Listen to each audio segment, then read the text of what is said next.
It's 8 days away, baby. If I could click the button, it would be 8 days. Oh, wait, actually, my soundboard's bugging right now. Wait a minute. Here, let me unplug it and plug it back in. Hey, soundboard. Hey, baby. Do you want to click the button now? You do. Anywho, now that we're good.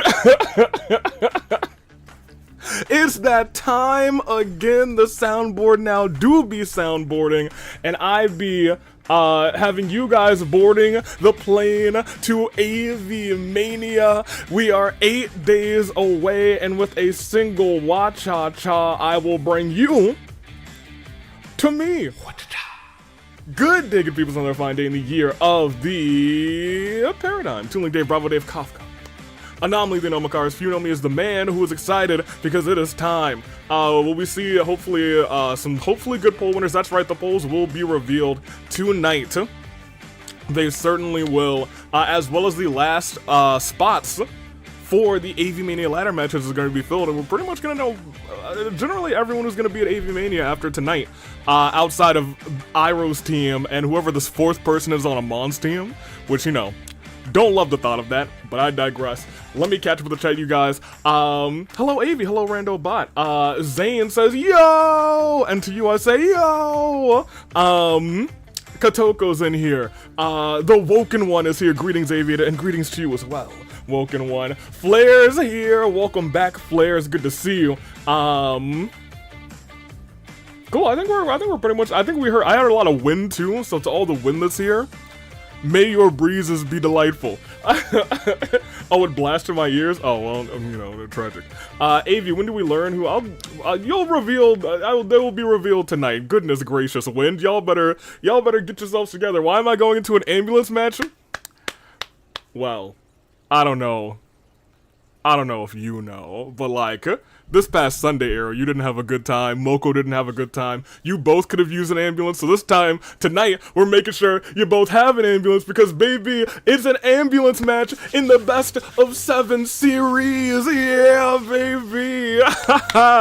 That's not really the music that I wanted to play, but I had to play something right there.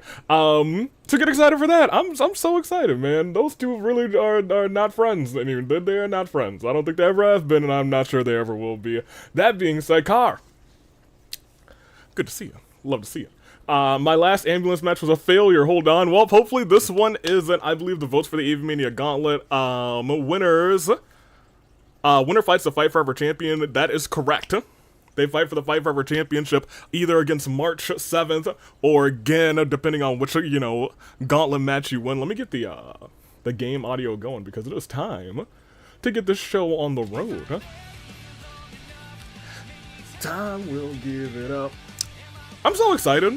It's Avi-Mania season, y'all. Kia, feeling your bones. Also, tonight, we gotta point out that Itto and Amon are going one-on-one. It's not something I wanted. It's not something Navia wanted. That being said, Amon said this is the perfect opportunity for you to injure me, Itto, and prove once and for all that you're no boy flop. Think of the advantage you could have going into Avi-Mania. And after hearing that, it's hard to talk down an Itto who's like, oh yeah, I can take him. In fact, it might be impossible. That being said, let's get in here, shall we? It is Medic Madness time, and I'm very excited. Without further ado, it's time for the show. It's time for the show of shows. Not the show of shows. I suppose that's a little bit later on. When you think about it. That being said, I'm excited. Hope you guys are too. Let me see. That could be a problem. Yeah, he might just be trying to lure Itto out, unfortunately. I don't like that. Unfortunately, if Itto fails, I imagine he will lose his vision powers. Yeah, I don't like that either. None of us wanted that, but like, who can talk down Itto? Let's keep it a buck with everybody here.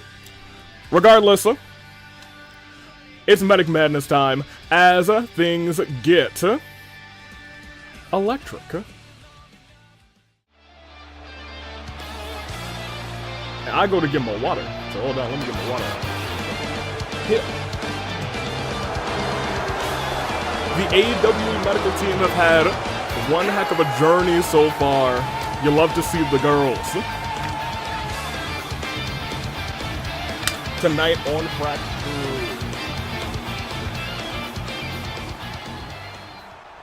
2. Hey, yo, Avi.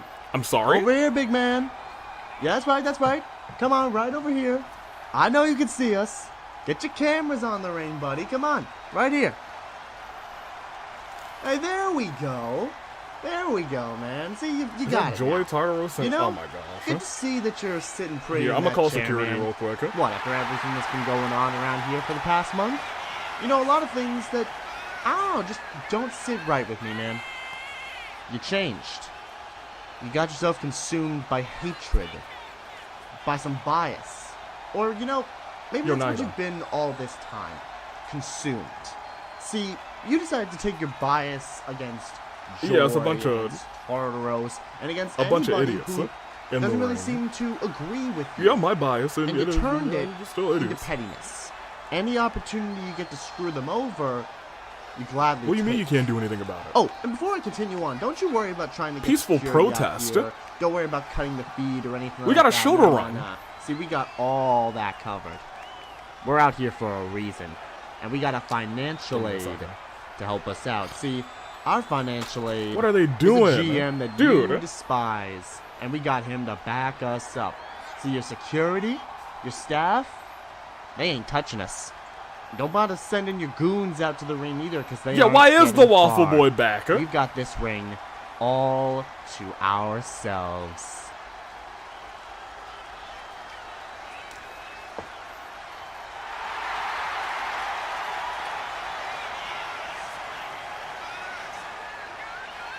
Golden's speaking. Golden's not speak.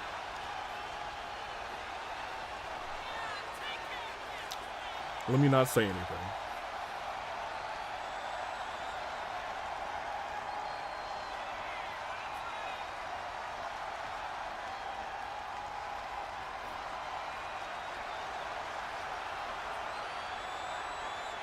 And you see, not only that, but because of those actions, Can't you stand cost your me stupid the face. championship that I worked so hard to defend for the people. Because let's not get it twisted, Avi. You can claim that I used the OC division as a stepping stone. Oh, brother, that is so far from the truth. I bled for this division. I gave my body for this division. So don't you dare say that I used it for better things. You turned your back on me, and you turned your back on Tartaros after defending us for so long, for making sure that we'd be elevated as superstars of the division, for giving all of these opportunities for the people, for getting these opportunities over guys like Splendid, who, let's be honest, did not deserve to be there, had to use all of his cheap tactics and his suck-up attitude to get to where he is. But you see, now you've played yourself.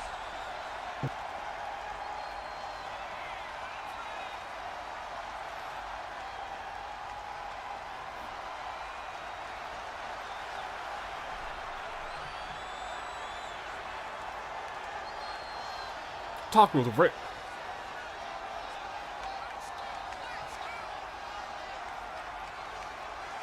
Okay, that's bull. That's actually bull.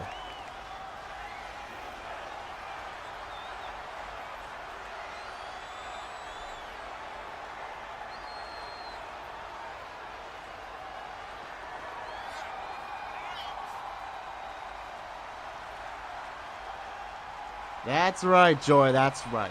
We are coming to put an end to this. And we aren't leaving until you get exactly what you and your little cronies deserve. So, consider Fracture officially occupied. And we aren't gonna leave this ring or this arena until you agree to our terms. Av-Mania, we put an end to all of this. This bias, this lunacy, this pettiness, this authority. So why don't you dust yourself off that chair, get some gear, and step into our world. Because at Av-Mania, it's gonna be me. Right. It's This is Fracture. Joy, and it's gonna be Tartaros against Splendid, Pie, and you.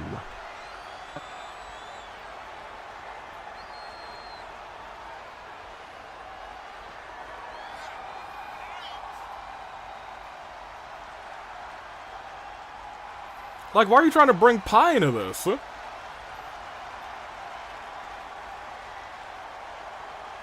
Fine, whatever. Yeah, sure, we'll do it. But I got some words.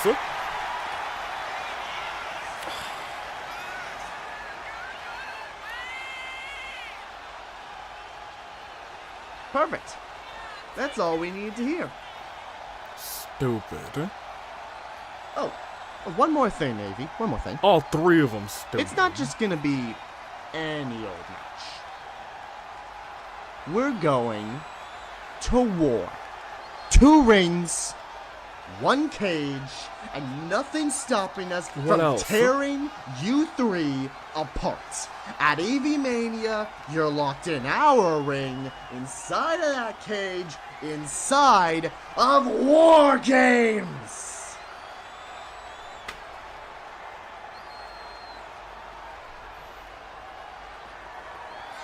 Hey, cut the feed. What? Cut me back on. So, production trucker.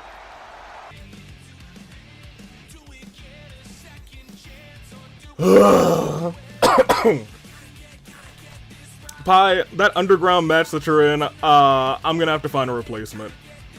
In that juncture, you could get hurt in that, and now I need you at your prime. Goodness gracious.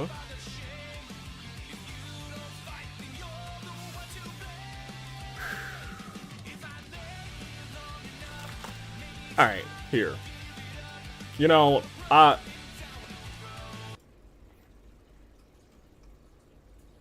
got a lot of things to say.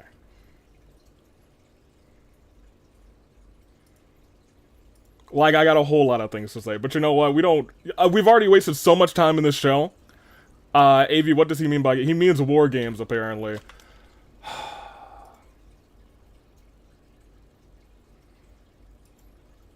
Yeah, here, put this on the screen. We're not wasting... I'm gonna talk, but I'm not wasting more than 5 minutes. So, this is a hard cut at 5 minutes. Let me talk to you about what we just saw. We saw a whole bunch of BS. And I'll be real, not a bunch of BS from Tartaros. And not a bunch of BS from Joy. Because I'll be real, at the end of the day, I don't really mind Tartaros. I think he's alright. I'm gonna keep it a buck with you. Joy, I hate that guy. But you know what? I do respect him. He's like a cockroach. He always keeps coming back. The person who I think I have the biggest problem with in all of this is Golden. Because let's keep it a buck. Let me keep it a buck with you guys. Let's look, because I know all of you are like, oh my gosh, yeah, it's Golden, woohoo, woohoo, yeah, it's Golden. No. Golden literally has all of you fooled. Golden is probably the most conceited, the most narcissistic, the most selfish person in the entirety of the AWE. He said at one point that I said that he was using the OC division as a stepping stone. That let's keep it with that. He is not just using it as a stepping stone. He has his foot on the neck of that division. AV gaslighting again? Oh no. I'm not gaslighting because let's talk about it. Golden, who was so mad I got screwed out of my championship. It was a fatal 5-way match. He wasn't the one who was pinned. Would he be acting the same way if Tartaros was the one who got the advantage in that Hell in a Cell match and won instead? Probably so, because Golden only cares about Golden. And no, this is not a crash out. This is legit. Because Golden already has a rematch for that OC championship at Av-Mania. Let's talk about it. He has the golden ticket, which if he really wanted to, he could have used to get his OC championship back. Let's talk about it. And he's also got all of you fooled. Because you know what? Let's continue to talk about it. I got 3 minutes left. I didn't intend to do this until towards the end of the show, but let me talk to you. Let me tell you about the people who made it to the Fight Forever Gauntlet match. Let me talk to you guys, because I don't think you guys realize it, because Golden's been robbing you guys for many moons now, and he's robbed a lot of people right now. We're gonna talk about some more robbery, because 5 minutes, once that hits, I'm not saying another word about this until Av-Mania. So let's talk about it. We got, in that Gauntlet match, Splendid. You guys voted Splendid in, which is great, which is awesome. You guys voted in Nugget. You guys, Nugget from kindergarten. You voted in, let me see here. Okaroon. You voted in Ash Ketchum. And do you know who was in the top 2 of the votes? Golden. Which means not only is he not content with fighting for his OC championship, he also decides to put himself in when he already has a championship match at Av-Mania into this match so that you guys can all vote for him so he can rob your votes. And let me tell you who was so close to getting there that Golden robbed from having an opportunity. Golden, hey, look, if you voted for the Hammer of Justice, Golden robbed you. If you voted for AJ Styles, Golden robbed you. If you voted for Gundam, Golden robbed you. If you voted for Joshua Bright, the son of Cassius Bright, Golden robbed you. If you voted for Pepsi Man, if you voted for Sans, if you voted for Mr. Antenna, Golden robbed you. If you voted for Yu Narakami, Golden robbed you. If you voted for Shrimpo, Golden robbed you. And most notably, if you voted for Kazuki, another member of the OC division who's been putting on bangers, but has never had an opportunity at that gold, Golden robbed him too. That's what I'm talking about, has his foot on the neck of everyone, because if Golden didn't submit himself, all of those votes, if you submitted one vote for all of those people, you would still have votes left over that went to Golden. And do you know what would have happened? There would have been all sorts of ties, and there would have been all sorts of opportunity for all of those names that Golden robbed you from. And this is after he already had his golden ticket, after he already had his OC championship match, and now he's inserting himself into this as well, because I'll be real, I would have respected Joy even more if he called me out one-on-one. I would have fought him one-on-one, but instead, who made himself the centerpiece of this feud? Golden. Golden may be wearing gold, but his heart is anything but. He's got you all fooled. He's a mass manipulator. And that's what I appreciate about Pi and Splendid. They might be cocky, they might be whatever, but at least they're real. Golden is nothing but fool's gold. That is 5 minutes, and I am going to officially start our show. Let's get that off. And let's just have a good program tonight. Let me get everybody out here and let's get our show on the road, shall we? Believe we must. Tell the ladies to come back out. Thank you.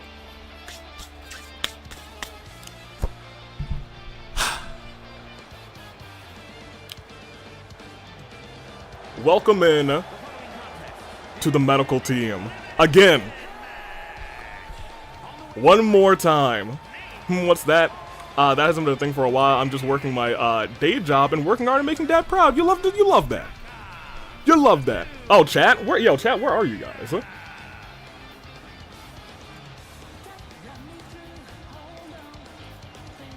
Oh, interesting. Wait, hold on. I understand what's going on. Here, let me get...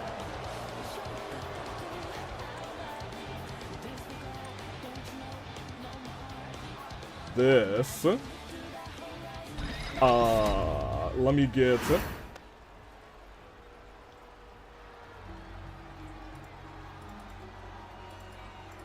this back. Alright, we're gonna have to do some live things here. I don't even know who's on the screen right now. Y'all figure it out.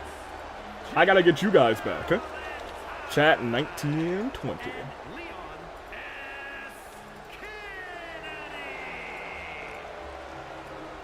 Give me this. Well, okay. Alright, and then... that looks good. Let's make the width about this. See how that looks? That's much too small. Let's go this much instead. Maybe in between the two of those. Don't worry, chat. You'll be on the screen soon. Said I wasn't gonna say anything about it. Said I was gonna keep it a buck. Yo, what happened? Chat, you guys broke legit. Here, we'll set it to this, because that didn't seem like it broke. And then we'll just do this. And then maybe we'll do this, and this. And move you guys down to here.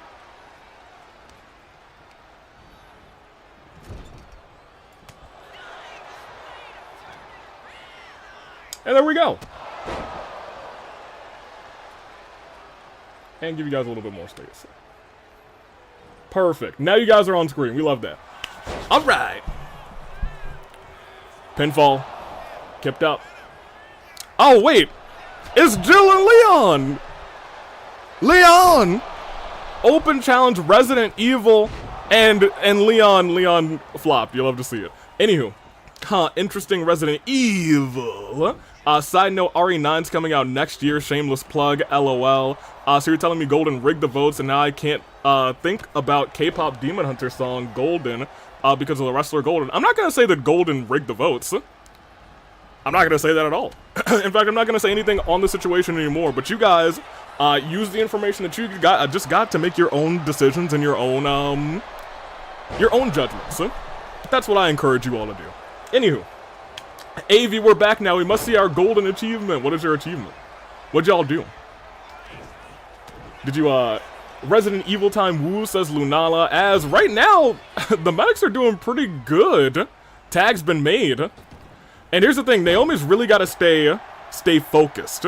Naomi's got to kind of stay out of this as much as she can, because Naomi does have a stage 2 injury. I still got to find a replacement for Pi in that underground match.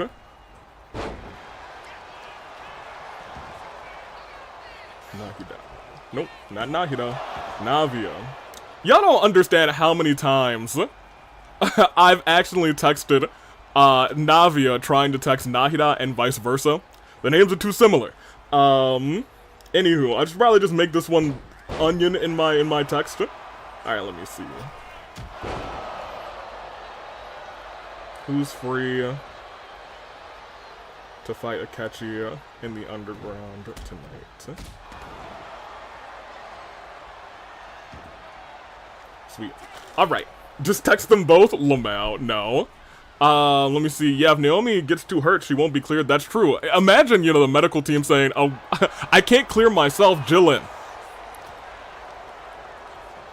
Resident Evil action tonight in the corner. Not where Naomi wants to be. Naomi, at this point, doesn't want to even be in the ring. Drop kick right to the side. Just call Nahida the weed archon, the weed god. You're right. 100%. And I'm sure Nahida would gladly agree to being called that. Actually, probably not. But you know what? Nahida's not in the chat right now, so it is what it is. That's our weed archon out there. Couple kicks. And a shot to the leg. Naomi trying to tear apart the joints of Jill, but Jill's still feeling pretty nice and fresh. So fresh and so clean. Let's look at this. The arms wrenched in deep. And a power bomb. Goodness gracious. Lift it right back up. In the corner. Actually, I would not like that. That's gotta be Sprinkles, y'all. So that's gotta be Sprinkles, a shot to the gut. Oh, but a reversal by Naomi. Once again, she's firing all cylinders tonight. Knows that she can't get too hurt. Manuela would have to step in for the AWE medical team. She tried to duck the kick, but it still caught her. Oh, no. Please don't call me that. I am the Dendro Archon. Okay, but like, what is weed but Dendro? You know what I mean? Whole arm in her hand. Leon trying to jump off the rope, but instead gets swatted before he can even fly. Couple hits. Naomi wisely going to make that tag to Taye. Takemi's in. Leon still feeling a little rough. They might have hit him a little. She hit him a little too hard. Oh my gosh. Or as the Resident Evil series verse would call that, the healing herb god. See, look at that. Yeah, a healing herb. You know what I mean? Uh-oh. Shot to the head. In the corner, what was he sitting on? Air, you know. He was doing some deep air squats. Wait, turned around. Reversal, of the signature, but Tai said, that's fine, get out of my ring. Goes over to Jill as well, but Jill fires back. And steps down saying, you're not going to get one over on me. And Tai did not. Tai low-key just walked out, but still focusing back in on Jill. This time around, throat first. To the ropes. Hello, guess who came on camera duty on time for once? Well, you know, I wish you were here a little bit earlier, Kuzu, so you could have stopped what happened at the start of the show, but it is what it is. It is what it is. You're all good. It's all good. Standing right back up. Hello, Kuzu, you missed AV crash out. No, yeah, I didn't crash out. I just told the truth. The truth and nothing but the truth. Oh, a couple hits. Right to the head. And another one. Now Tai might be the one in trouble. The thing about this medical open challenge is, because it's elimination, because weapons are involved, It's such a physical bout. It's hard to walk through without injury. Naomi suffered the most of them. Tai, I think, has been fortunate so far, at the very least. Shouldn't it be 5? Nope, it is just 3-on-3 for this War Games match, apparently. I'm not gonna say anything about it, but, you know, if I were the one, you know, who made the challenge, I would say to myself, oh my gosh, back! Broken on that move! 1, and broken up. I was gonna say, if I were the one making that match, and I were conceited and self-absorbed and, you know, selfish, I would want just 3 people in the match too, so that I could shine as much as possible and not get lost in the sauce, not get lost in the shuffle. That being said, that's not me. I want more people to have opportunity as they can, and that's what we're seeing here tonight. We're seeing Leon and Jill. That's why I had a tag team open challenge, so we could have even more people show up to these open challenges. Tag's been made. And it looks like Jill's the one getting launched tonight. You love to see it. Oh, turned around. Oh, and a kick right to the... Oh! Tai is not doing too good. She ain't doing too good. Someone got to check on her. Resiliency's got to check on her because it is gone. My gosh. Yo, Tai, you got to tag out. And that's to your injured partner, so I'm not sure if that's a bad tag out. She hit the Jill sandwich, Lamau. Actually, that's really funny. That is, you know what, Sonic? I'm gonna give you that one. For some reason, that didn't come to my mind immediately. Woo! Oh my gosh!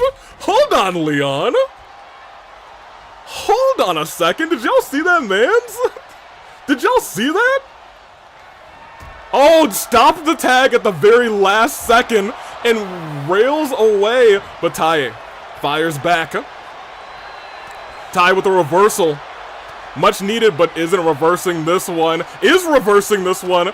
Turns him around. Kicks him in the gut. Ladies and gentlemen, is looking like Riptide.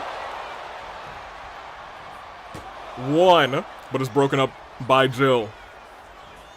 By the way, when did Joy get fired? Joy got fired, was it just last week? Man, time flies, you guys. Time really flies. Oh, no. Oh, no, Tai, you gotta get down. Reverse the signature. Might have even been the finisher. I'm not even sure. But a tag's been made. Much needed tag. If you'll excuse me to return to my duties, thank you for your work, Nahida. If you could also, you know, these peaceful protests, I wouldn't say they're quite allowed. That's just me, though. That's just me. Oh, Jill. Swatting Naomi down. Turns Naomi around. And a knee strike. Oh, and a poison Rana. 1, 2. No resiliency, but Tai also went to break it up. Oh my gosh.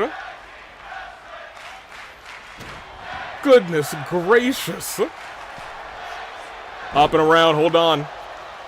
We have a right to speak and misbehave, AV. Oh no, I would never take away your right to speak. Your right to misbehave. Well, YouTube might take away your right to misbehave. I'll let you misbehave a little bit, but if YouTube said, that's some real misbehaving and you get banned, it's not my fault. I didn't do it. Into the corner, knees to the back. Oh my gosh, wait a minute. Oh, ugh! Pele kick, but Tai rages up, fires up, gets that special medicine into her system, slams Jill down. Good old stomp. And another stomp. Tai climbing up to the top rope. And a big old frog splash. Gets every ounce of it. But once again, Leon breaks. So here's the thing. They are starting to wear down this Resident Evil team. Jill and Leon, especially if you have 2, not anymore, I was gonna say you have 2 Riptides, but instead you have a knee to your face and your head planted into the mat. My gosh. They're perfectly legal to be here. Well, you know, it is what it is. I'm not gonna say anything else about it. Not gonna say anything else about that. When does Pi ever support Avi? You know, Pi and I, we've had a mutual understanding recently. Very mutual understanding, you know? And you know what? If Pi and Splendid help me win that War Games match, there's probably something good for them in the future. Maybe some championship opportunity. Rolled through. Oh, I'm surprised she caught that double stomp to the chest. Sky saying birthday in 16 days. Happy early birthday to you. Lift her right back up. Shot to the gut. Kick to the midsection. What is Tai thinking here? Powerbomb position and just slams Leon down. And Leon this time is the one saying, hey, I'm fired up as well. Kick to the gut. Combination. And a kick right across the face. Wait, if you're fighting, then who's going to call the show at Avi-Mania? Oh, man, you're right. I'm going to have to let Taylor call a match.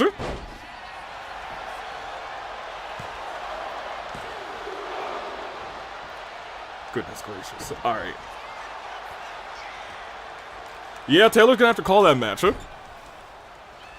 Goodness gracious, huh? There are multiple AVs, I'm sure you can find another one. I'm not letting no other AV wants any part of the WWE, I'm sorry, the AWE. To be honest, oh no, armbar locked in as well. Oh. Taken down. And now they're both kind of wailing away on Jill. To be fair, no disqualifications. Taylor, the OC champ, is going to call the match? Apparently so. Hey, you know what I'm saying? TBH, that's fair of them. Yeah, some wild things happen here. One of us already disappeared, so I can't blame them if I'm keeping it a buck. I'm assuming the other AVs want no part, partially because of Wednesday AV. Yes, exactly. Nobody wants to disappear. And I understand that. Taylor is a good call, though. You know, I trust him. He's a good kid. He's called Hunger Games before for Friday AV. I think he's calling the one right before the show, honestly. I think he's calling a Hunger Games on Friday, if I'm not mistaken. That being said, he can do it. I believe in him. I'm sure my boy will do a good job. He's not your boy. That's my boy, but you know, it is what it is. So, will Taylor's match or your match be first at Avi-Mania? That's a good question, man. Let's be real. I didn't know that this was going to be a match until someone forced it onto the card. Forcing yourself to get a match in the Avi-Mania is kind of crazy, too. Can you believe that? Wouldn't be me. Anywho, I digress. Going for a tag. I'm not even sure. Jill's so focused in like saluting. I'm not sure Jill knows who's legal right now. Yeah, still attacking Naomi. I really don't know if Jill knows that a tag's been made. I don't know if Jill knows.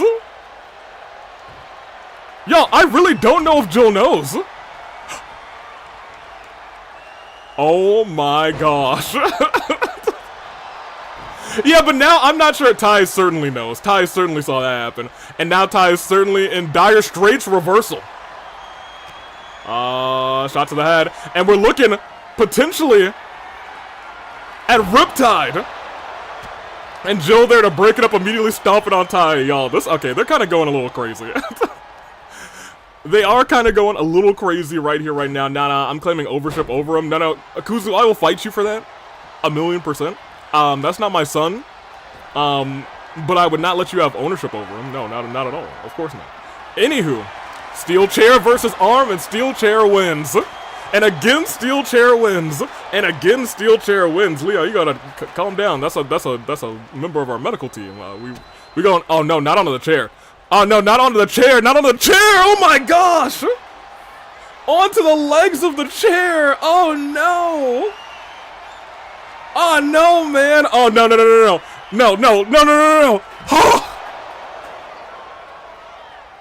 Yo, someone got to help Ty. Ty, never mind. Ty said, "Nah, I'm good." Oh, and face first into the table. Also, welcome in, Cat. How you doing? Live double stomp. Ty is hurting bad, dude. Ugh. I'll keep you to that AV. At this rate, Naomi's gonna, should get out of there to prevent complete injury. Yeah, I completely agree. My gosh. Lift it up. Power bomb. Knee strike. They don't even have to go back into the ring. They can stay out here as long as they want. And Leon, I think, may be thinking, yeah, it might be a good idea for me. At this juncture, I would be surprised if Ty didn't walk out of this with an injury as well. Let me see. Kumbaya slam, Lamau. Let me see. And Owie. Yeah, this is crazy. But Taylor is like a sibling. Yeah, you can't take, oh my gosh, went for a knee strike from that height.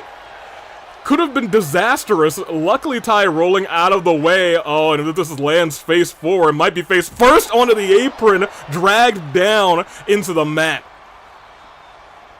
Tai, realizing this is her opportunity, needs to get Leon back into the ring, says, no, letting me get him into the stairs. And let me climb up to the top rope. It didn't work for you, but maybe it'll work for me. Elbow drop to the spine. Manuel is working overtime soon. Yeesh. Yeah, we're gonna have like one functioning member of the medical team. Maybe this wasn't the best idea in the world, but like the medics have been killing us, so you know you can't complain too much. They're doing a good job. The girls out here, they're doing wonders. Leon stepping back in. Oh, rolled out of the way of that. Oh no. Oh man, German suplex, snap German into the pinfall. Naomi comes, breaks up the table and breaks up the pin. Man, Taylor is a bean. We need custody. Y'all don't need custody over Taylor. Taylor is fine. He is the AWE OC champion, something the Golden hates apparently, which is crazy, but I digress. Tag's been made to Jill. Turned around. That begs the question, who's going to heal them? Manuela. Oh, and Manuela's really gonna have a job out of her. Oh my gosh. Shoulder first into the post. Hey, I've sent a text to Miyuki Kuromoto asking for her services in the AW medical team. Still waiting for a response. Hey, we need to see resumes. We need to make sure that these people aren't evil. We can't handle more evil in the AWE right now. I think Taylor is suspicious, but whatever. Well, yeah, Taylor's suspicious, but Taylor not suspicious. No shot. Have you ever questioned if Taylor even wants the title? He was actually very happy. He doesn't love wrestling, but he was very excited to win. So I was like, you know what? I'm so proud of you. He was so happy, and I was like, hey, you got an Av-Mania match too. You go get him, buddy. He said he's gonna do his best. Armbar. Locked in. But it's broken up. And clothesline by Tay saying, alright, that buys Naomi a little bit of time. That's a good tag team partner, knowing that Naomi's injured, saying, I need to buy you as much time as possible to recover. And I think recovery she did. Shot right to the back of the knee. But Jill stands right back up, weaves out of the way of that, but Naomi's still in charge. Kick to the gut. Lifted up, dropped right onto the back and neck onto the table. Jill crawl into the corner. Tag's been made. Wise. This has actually been a good, like, tag team match. In terms of, like, pure, like, tag team, tag team action. They've been actually making good tags. They've been keeping people to one side of the ring so tags don't happen too frequently. And now we're seeing what looks like a cloverleaf. Jeez Louise, I don't think we've seen Ty break this thing out. And it's enough to burn resiliency before Leon can get there. Leon was so close to getting there, but Jill had to burn. Kick right to the head. Detonation style, Jill burns resiliency. Tag teams make good tags. Never thought I'd see the day. To be honest, sometimes we don't see good tags from tag teams. Sometimes we don't. Someone who was totally my son could never be suspicious. Now hold on, that's not your son. Oh my gosh, and that's not gonna feel good as well. Goodness gracious. She's not Clover. She can't do that move. /J / half joking. Oh no. Oh no. Oh no. The table might have just saved Tae. But maybe not for long. Slammed. And I want to point out, Ty has now got an injury roll-up. 1, 2. Leon kicks out, no resiliency. Roll through, double stomp, right to the injured midsection. I don't know if it's going to be a miracle if the medical team makes it through the entirety of this open challenge. At this point, it's going to be a miracle. Tags made. The medics they really might not make it to Avi-Mania. I was worried about Iroh and Moko as well, I was like, they might not make it to Av-Mania too. Oh, Tae, no. Oh, Tae, no. Oh, Tae, no.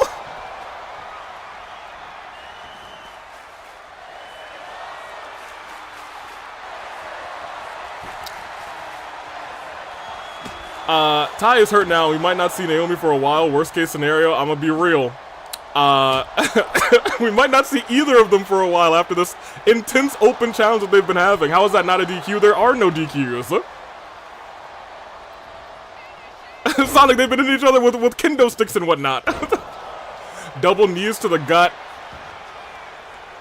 And Naomi has to come in hopes that Tae can break this up and potentially hit a riptide. Ooh, steps out of the way. That may have been exactly what she needed. Lifts Jill right back up. Kick to the gut. Rolled through. And a drop kick. I think you need more medical staff. I think you might be right. After Av-Mania, we might be looking to hire some more medical teams. We're definitely looking to hire... Oh, hold on. This hold. Is it going to be enough? Leon this time gets there in time. And a drop kick to the back of Naomi, who rolls out of the ring to avoid getting hurt anymore. And, y'all, another table? Another table? Sonic, oh, I'm stupid then. Oh, Sonic, oh no. Into the ropes. Ooh, kick. At this point, you might just want to go for the pin, girl. You might just want to go for the pin. Oh no, she's going for the style. She's looking to style on her. Off the ropes, rolling through, neck breaker, styled on her, but didn't go for the pin again. Heads up to the middle rope. Calls up, for some reason I thought DQ standing for Dairy Queen. It does, it also stands for disqualification here in the wrestling world. Until we have the Dairy Queen in action in the AWE, let me tell you, and a tag's been made. That's the one thing the medics have going for them this time. Super, oh my gosh, chest first. Into the turnbuckle. If that was exposed, it could have been terrible news. Table getting stood up. Oh! Just drops it on Jill, says Leon can't come and help you. Dropped a whole table on the cheek and jaw, and it's enough to put Jill away. It's 2-on-1. And Ty is saying, I gotta get this. I can't stay down. Stood right back up. Into the corner. And out of the corner, and a leg drop. Whoa, okay. Admittedly, between the girls, sick combination. Well worked. And a tag's been made. Naomi's still not injured, thankfully, not advancing that injury. And now we're seeing painkillers right to the small of the back and into the pinfall. Ladies and gentlemen, it's 1, is 2, and is it finally resiliency? No, it's not even resiliency. It's over. They put them both away, and they both stand tall at the end of this. Early on, it looked bad for the medical team. Naomi, already injured, and Tae picking one up as well. But push come to shove, they got to turn things around. It took a lot of fighting outside the ring, but they fought through getting hit by tables. They fought through the nasty moves that Tae got hit with on the outside. They fought back. Because a true medic never gives up. You'll love to see it. I didn't vote. That's very true. Gozu, banger match. It was a great match. Yeah, this is where things were like, oh, Tae is not going to be okay after this. 2 moves, neck and body first onto the legs of the chair. Her head bounced off of the chair there. And this is where that German suplex hit right onto the upper part of the injured back. And the insult to injury, the actual insult to the actual injury that she has on the midsection, but she was able to drop a table right on the face of Jill for 3. Naomi hit painkillers, and they got the job done. He managed to beat a 500-pound penguin, but not the medical team. Hey, the medical team, they know what they're doing. Not for nothing, they know what they're doing. I'm gonna keep it a buck with you. Dun, dun, dun, dun, dun.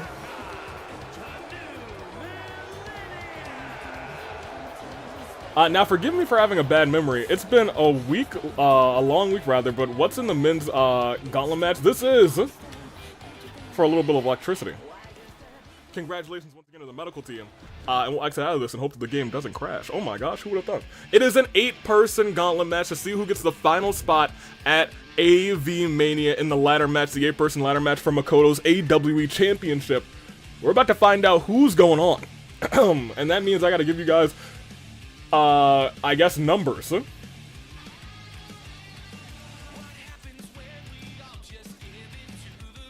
Which means let's go 1 and 8. Let's go 2 and 7. Let's go 3 and 4. No, 3 and 6. And let's go 4 and 5. What spot wins?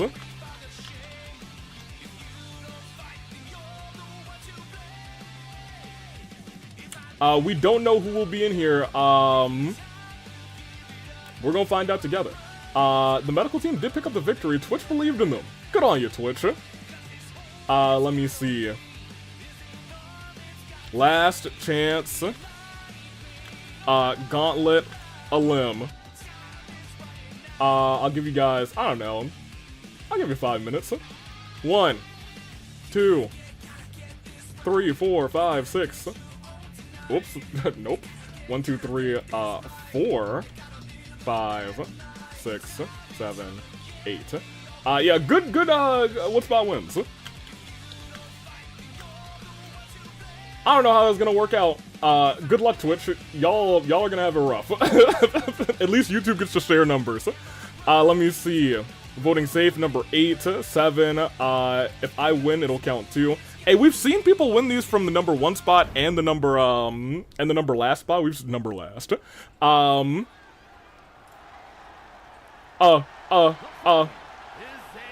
Electricity. There we go. Going number 5.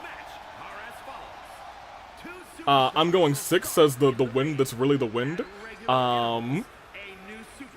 Picking 4 in honor of me beating Trails of Cold Steel 4. Congratulations. Can't wait to see some Trails of Cold Steel from the good old Saturday video. What did I just drop? Oh, that's fine. The first 2 of our gauntlet, the first of our 2 gauntlet matches of the night. That is true. Let's see who will be starting off these gauntlets. It is. Oh no. Oh no, he's actually number 1.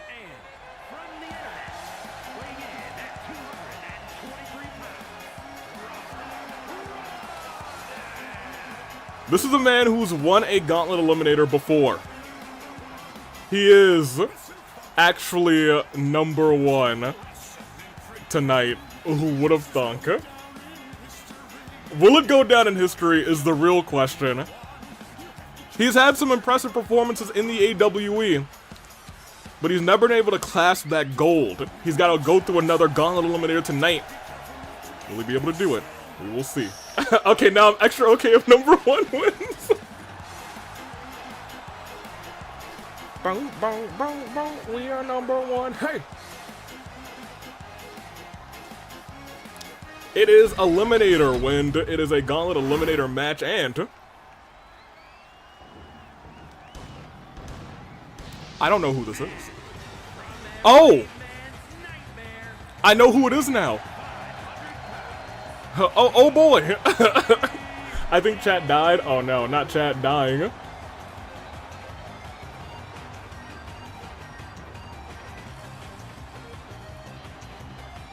Here, I'll refresh you. There we go. I've refreshed you, chat. You're alive! They must be doing something with the chat, because it's been acting up tonight. Regardless. You're back, huh? 500 pounds of penguin versus number 1. So, what y'all are saying is chat tonight is extra cursed. You guys haven't said anything that's cursed. So that's something. So I can't say it's extra cursed yet.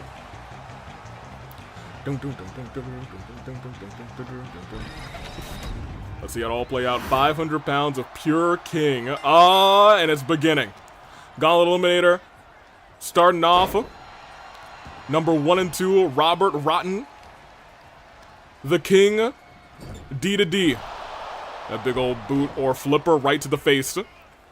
DDD, impressive open challenge on the road, or I guess on the beaten path rather, to Ticket to Paradise. Made a couple of stars. Robbie Rodden was in the golden ticket match, I believe. After an incredible showing in a Gauntlet Eliminator match, can he do the same tonight and earn his way to Av-Mania? That's what everybody's looking for, but an early pinfall and a big old slam by a 500-pound penguin, he still kicks out at 1. He kicks out at number 1, and a kick to the head trying to wail away at King DDD. He might need some help to do it, or maybe he won't, but DDD looking over to the side. Menacingly. And a kick. And a slam. Robert in danger. Open. Oh, not an open hand. I guess a closed wing. I don't know. DDD biology confuses me, but I'll tell you what. A shovel wouldn't have confused me. I would have been worried for the safety of Robbie right now. Rodden getting pushed away, but he fires back at the massive King, trying to wail away, wear down that purple bar. In there, sent flying, sent down. And look at that King DDD saying, I'm gonna clobber him. With a shovel in hand. Oh, wait, he caught it. He caught it. And that may be the key to wailing away and getting rid of that purple bar, but it bounced off of all of his softness. Lifted right back up. Robbie in trouble, but he's about to have some help in the form of the ultimate underdog of the AWE in at number 3. Arvin is gonna have to contend with King DDD. Gonna have to contend with Robbie Rodden, one of the mainstays here in the AWE. Ironically, took a little bit of time off after seeing his dad were here, but he goes right after DDD. Fires away on him, turns around, and a shot right to the back of the knee. Let me see, Exhibit A, Camilla. Exhibit A, Waluigi. The power of purple is hard to beat, Lamau. Anywho, hey, you know what? Maybe Orpal does have some powers, because purple doesn't exist. Kick out by Robbie, didn't burn resiliency, but he is hurting, and he's hurting bad. And I need to point out King DDD also has a finisher, but right now he's got a head full of kick from that man's. What is this? Powder! Powder into the eyes of Arvin. He can't see. He can't see. Arvin can't see. It's all over his face. He's struggling. He had to feel around for a shovel. He still can't see. Oh my gosh! And he's going for a scoop slam. 1, 2, 3, 4, 5. And I think he finally punched the powder off of his face, but DDD responds with a DDT. Oh, well, oh, goodness gracious. Sent him down. Down in an earlier round. Let me see. So while I'm thinking about it, is this false count anywhere or in-ring pins only? I believe it's in-ring only. Oof. Oof. Up and down. Oh my gosh. Back of the head first onto that baseball bat. Oh no. Oh no. And now he's murdering the both of them. He's trying to clobber the both of them. Just kind of block that clothesline. But is he blocking this scoop slam? A 500-pound scoop slam, but it didn't hurt at all. He stood right back up, and now he's getting dragged over to the corner. But Robbie able to get the elbows into this. Is that a shoe? That's a shoe. Oh, okay. Well, let me tell you, this this has become a much more serious event, huh? At number 4, out comes Dr. Robotnik, King Eggman. Oh, shot to the head. Turned around. Wait, he might have walked right into... Oh! A slam by Arvin. That's the dangerous part of these Gauntlet Eliminators. You could walk right into a finisher, essentially. You could walk right into a signature. You could walk right into the end of your fight. Look at all the weapons in the ring right now. A steel chair, a baseball bat, a shoe, a shovel. Eggman already almost being stunned. He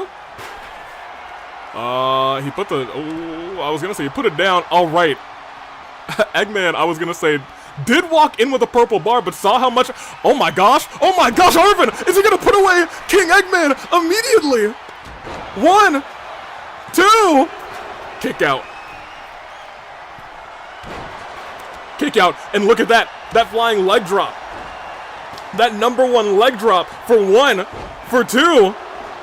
DDD also does not burn resiliency, which is crazy. Which is wild. Wait, sat on him. He hit him with the whoopee cushion. And now he's got a clown shoe in his hands. Hold on a minute. Robbie may take down. He threw it into his face. The smell of the shoe. Is it going to get DDD? Bam. I'm sorry, rope breaker? Huh? Jessica, what? Rope breaker? How? I think Jessica might be a DDD fan. And I won't say what I had said I was gonna do, what I'd usually say, because I said I was sick and tired of it, but you know, that's fine. That's fine. That's A-okay. Who's number 5? Oh, man. And again, Arvin's wrecking Eggman right now, actually. Drop kick to the back. Kaito in here and already has a baseball bat. A sneaky roll-up by Robbie Rod, and I doubt that's going to be 3. It's not even 1. No, seriously, I saw a rope break too. Yeah, but there shouldn't be rope breaks in this match. Look at all the weapons that are being used. But you know what? If someone's got a submission, that might be their only hope this late in the bout, getting to the ropes. Kaito, okay, Randobot, do you have some sort of some sort of history with Kaito? Does seeing Kaito bother you or something? Arvin hates Eggman. Yeah, Arvin and Eggman, I didn't know they had that kind of beef. Today we learned. Right now, Eggman's just been getting thwacked by everybody. He might be down. He might burn resiliency. 1, 2, and inserted number 4, but has already burned resiliency. Eggman's down, and if Kaito goes high, Eggman could be out. Oh boy. Dropped onto the knee. No, I am fine. Oh no, who just got sat on? Was it Arvin? His chest. His chest might have got caved in. That's 500 pounds of penguin, baby. No. Oh man. And they're still trying to take care of Eggman. Eggman gets the knee up. Arvin gets out of the way. Clothesline missed, and DDD might be taking out the King. It's King versus King right there. And there again, didn't land on any weapons, but Kaito, he just got in here. But that is still a finisher. 1, 2, kick out. I remember when Kaito and I used to be close during the Ryoma hating days. Good-ish times. Oh my gosh! Arvin does hate Eggman! DDT off the ropes as he's taking it to the King. 3 more people left to enter this fight. Has him up. Plants him down. And goes for the pin. And there's from Kaito to Kave. Kick out. And Kaito immediately saying, no. And Kaito's like, this isn't about visions, this is about championships. I know you were close and you took Makoto to the limit, but I want my championship back. 1, 2, kick out on Eggman. That could have been the end of him. That could have been the end of him. German suplex. 2 more competitors left to enter. Hockey stick in play. I know that's Tartaros' favorite. Wait a minute! DDD now in danger after that beautiful top rope maneuver.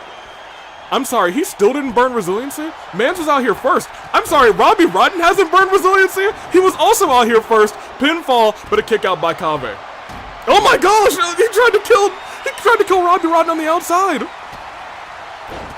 But Robbie Rodden sending him back into the ring. Pinfall on the Arvin. 1, 2. Arvin kicks out, had no resiliency. Alright, well now the boys, they're going crazy. The boys going crazy now. The boys are in motion. They're showing you their devotion. As Eggman gets planted again. They're trying to fight over top of Eggman's cracked corpse. And Eggman keeps up saying, I'll fight you both. That was a true aura moment from Eggman. But his aura might be over after that boot to the head. Number 1 pinning number 2. 1, 2. Resiliency now burned. Our two giants have burned resiliency. There's still 2 people left in this fight. Who will they be? German suplex by Robbie, and now outside of the ring. I'll be real, I don't even remember who the last 2 people are, but I guess we're going to find out together. Whip to the side. Big old boot. Pinfall, 1, 2. He does it. Count of 3. He gets the pin.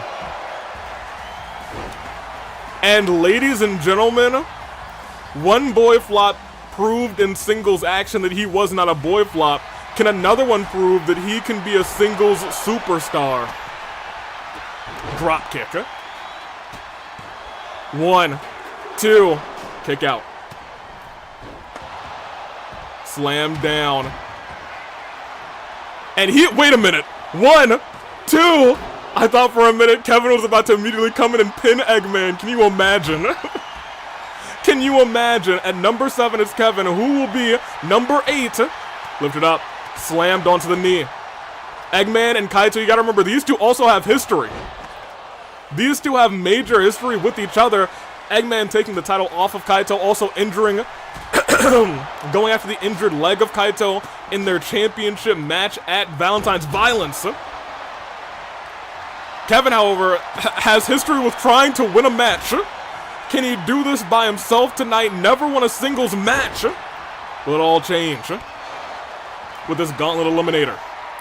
Well, considering Eggman has a signature and a finisher, reversed by Kevin. And he's sent down. Lifted right back up and tossed into the ropes. Knee trembling the guts of the cowboy. But look at this. Ran into a Hurricane Rana into the pinfall on number 1. That might be it. He's been here for so long. It's it. Robbie's out. Robbie is out of here. Kevin debuted nearly a year ago at last year's Av-Mania. I do believe that is the truth. Was voted in by you guys and fought in the All-Star Championship match. Almost won that match, went one-on-one with Itto. That being said, we'll see how he does it tonight. Itto's found his path to Av-Mania. Kaito had no resiliency. He did kick out, though.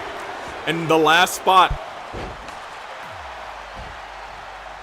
goes to Father Dearest. Lifted up. Couple shots to the head. And a kick to the gut. And another shot to the midsection. Oh, powerbomb position. He's in trouble. Yes, I'll take Lloyd. Oh, Lloyd. Father, no, he's a daddy. You love to see it. Oh my gosh. Running with that uppercut. Kevin reversing Dr. Robotnik and going after Daddy Dearest. Dropped. Turn around. Pinfall on the Kave. 1, 2. No resiliency burn. Not yet. Want to keep in mind, Arvin's been in here since number 3. Number 4, Dr. Robotnik. Number 5, Kaito. 6, Kave. 7, Kevin. And now, completely fresh, at number 8 is Lloyd. And Kave might be... No, Kave doesn't have resiliency right now. Able to still get out of it. Able to survive. All 6 people remaining still in this fight. Eggman again tries to go for a pinfall. Feet on the ropes. And oh my gosh, he pushed him off onto the steps. Pushed him on and onto the steps. 1, 2. Kaito burns. Arvin's busted. Oh, and Eggman reverses Lloyd. Lloyd reverses Eggman. Kave looking around for who to target. Goes after Kevin. Slam down. This is for the Av-Mania ladder match spot. Who will be the final participant? Is Kevin going to have to burn resiliency here? Has no resiliency.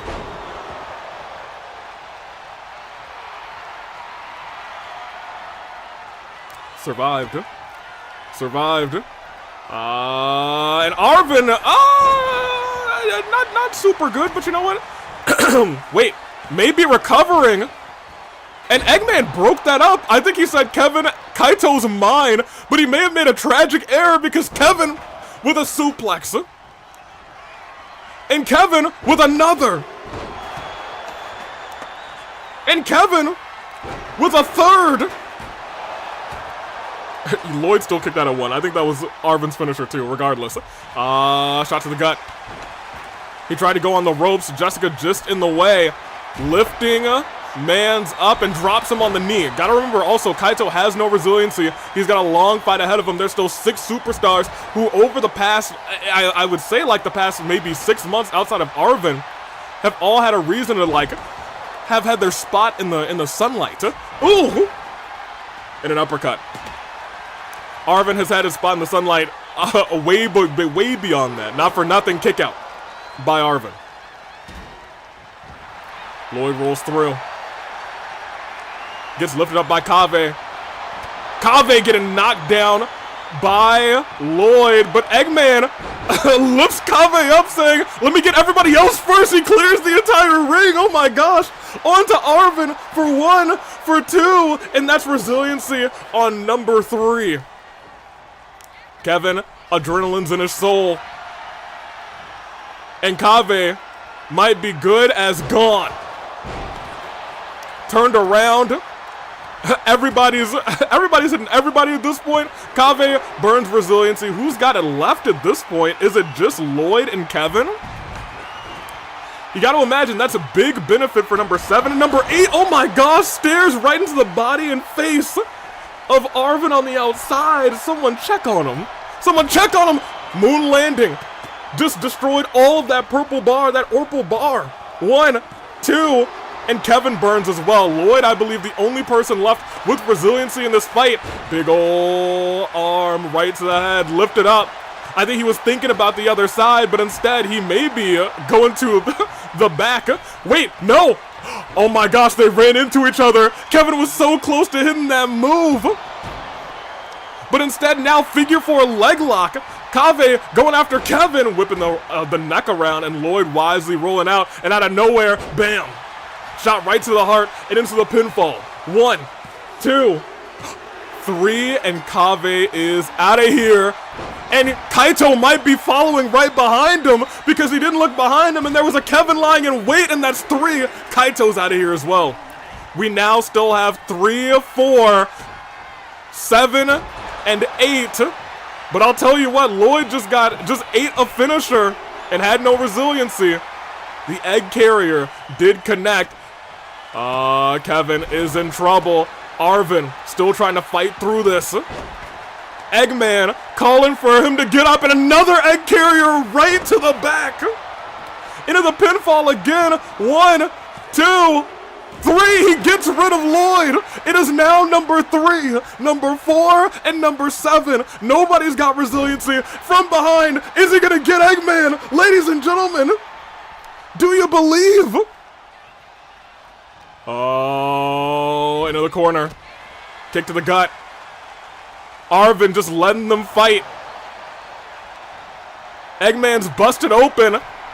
Kevin's thinking about something. Oh my gosh, pushed right into the way of the stairs. And Eggman says no and takes them both down. Can we talk about the fact that Eggman was jumped early and he's still in? And you know who was jumping him? Arvin. And you know who he's likely going to try and pin? He said Arvin's mind. Don't forget that. They could be the last 2. In fact, I don't think they will be because here comes the pin. Arvin's been through so much and he kicks out. He survives. And a big boot to Kevin. It's the king versus the ultimate underdog versus the boy flop who wants to flop no more. Stomping on Eggman's chest a handful of times. Is it gonna be enough for 1? 1?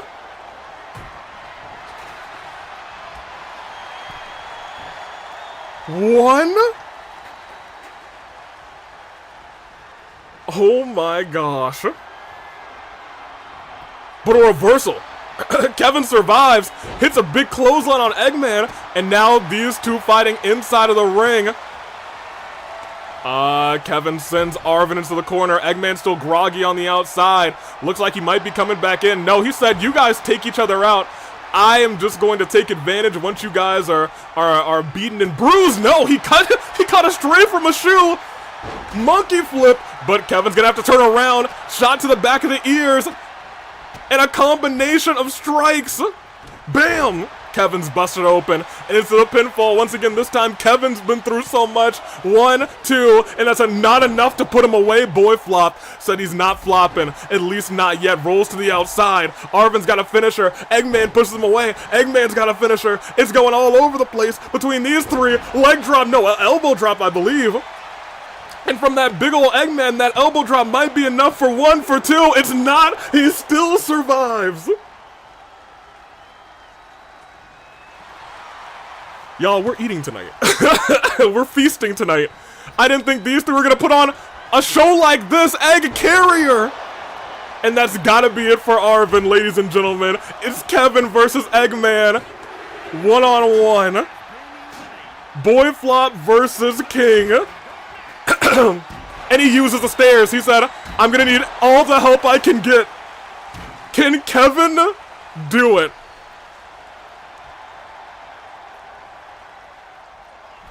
Oh, he's climbing top rope. He said he's gonna need every ounce of strength. Double stomp right to the side and the arm. Lifted right back up. Eggman, we gotta remember, Eggman's been through a lot in this match already. He's busted. He's bleeding all over the place. And Kevin's saying, hey, maybe that elbow drop from the heavens to the outside was enough. He's bleeding all over the place. It's not enough. It ain't enough. Part of the LED ring is broken. It is. Kevin, a kick to the midsection. But Eggman with the reversal, he lands right on. Ooh, 2. Oh no. Oh no, not face first, not face first, onto the shovel. Oh, thank goodness. Oh, thank goodness. Elbow drop right to the gut, right to the heart. Eggman looking to lift him up, trying to break that arm. Yank that arm out. Itto had a career-defining moment recently. Kevin trying to do the same thing. Still a couple shots to the head. Kevin rolls out of the way. Clothesline by Kevin. Is the Cowboy gonna do it? Or will Eggman... Wait a minute, you don't think... Oh my gosh, Destroyer! Cowboy Destroyer! Throws the shovel, but Eggman steps right up, rolls out of the way, the super kick, ducks the drop kick, shot to the back. Kevin sent outside, oh, onto the apron, not completely outside. Eggman saying that wasn't enough to put me down, and the shovel cracking the skull of the Cowboy. They know what this is for. This is for Av-Mania. Eggman, who entered at number 4. Eggplant on the outside. Now he's got 2 finishers. And if he uses one right here, right now, it could be as good as getting Kevin right back into the ring. Egg Carrier connects. Stunned. Sends him in. And Eggman... Oh, no, he said... Oh, right. There's rope breaker. There is rope break. He's dragging him all over the ring saying, all right, now that you're out of the way, it's time to end this thing. 1, 2, and Eggman's going to Av-Mania. It would have been a miracle for Kevin. But boy, I can't say that he flopped this time. I can't say that he flopped. Eggman goes to Av-Mania. In the same match, he looks to face off with Ryoma, King versus King. What a show. You're not my pick, but I acknowledge you, Egg Daddy. Oh my gosh. Kevin fought, but Eggman won. Hey, you know what? Impressive showing. Impressive showing from Kevin. That's the best showing we've ever seen from Kevin. Let's keep it a buck with you. Maybe both Itto and Kevin are both holding each other down. Maybe that's the case. Maybe they gotta break up that tag team. Eggman didn't need this, Kevin did. Eggman said he doesn't care what Kevin needs. Eggman said he needs his title back. It was a ladder match that he lost it in against Makoto Naegi. He's going to the ladder match up back with Makoto Naegi. He hit that Cowboy Destroyer on the clown shoe. Crazy work with a combination eggplant, egg carrier, tossed him in the ring. 1, 2, 3. Entered the number 4 spot. Eggman takes the victory. So if you picked on 4, good on you. And just like I said when you first entered, I'll see you all in 1/2. Nah, bruh, Avi's bias played into Eggman winning. Oh no, I was low-key rooting for Kevin. I would have been like, man, what a story it would be if Kevin won this thing. That being said, I've recognized Kevin's potential, and I'm gonna say I don't think he's a boy flop either. I think the only boy flop is the combination of Itto and Kevin. I think apart, they might both be really good. I think that might be the case. Anywho. Give me the electricity. We got a show to get on the road. Oh man, what a show! I would say half boy flop now. I was gonna say he has not been flopping. He has not been flopping in singles action at least. Let's continue on with our show. As we go on, will the game crash? No. Arrow, don't die. Let me get you guys predictions. Are you saying that my phase being together is the problem? Yeah, I think they're better apart, Arrow. I hate to say that for you, but it is what it is. I do believe it's worth saying that Kevin may not be a boy flop after the performance. Welcome one indeed. Let me see. We have best of 7. Wee woo. It's Arrow. It's Moko. I'm sorry, Arrow. I'm not fixing your name. It'll be fixed on Twitch, though. Alright. Eggman was number 4. Did anyone pick number 4? I'm kind of curious. Yes! Nathan picked number 4. Good on you. Wait a minute. Is that a bot? Hold on, you guys, before we continue.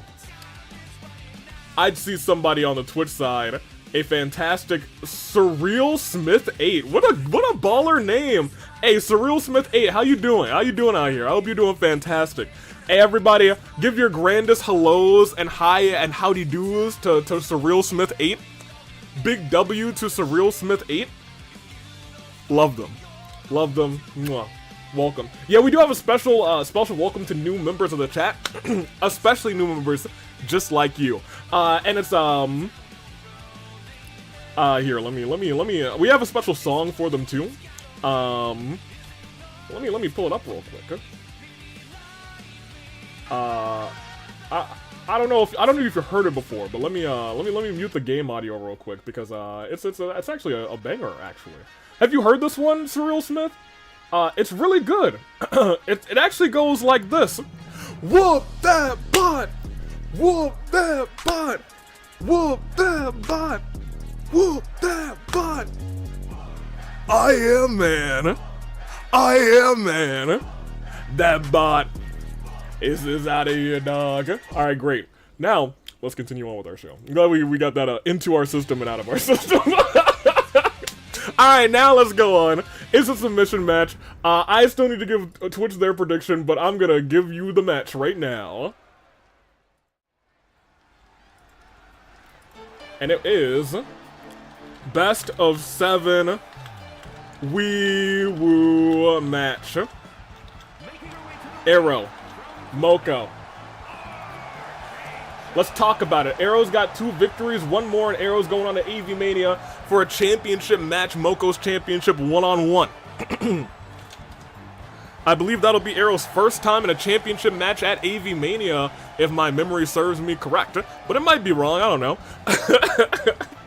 Everybody has whooped that bot, we love to see it, and Iroh is here to show the world what they've got. They've been able to put Moko through tables. They've been able to escape cages tonight. They're going to have to avoid being put in an ambulance. Very similar to, I suppose, a casket match. But I digress. So that's we'll see how this goes. Iroh does have some experience in an ambulance match. I didn't want to bring that up because Iroh lost that ambulance match. Anyway.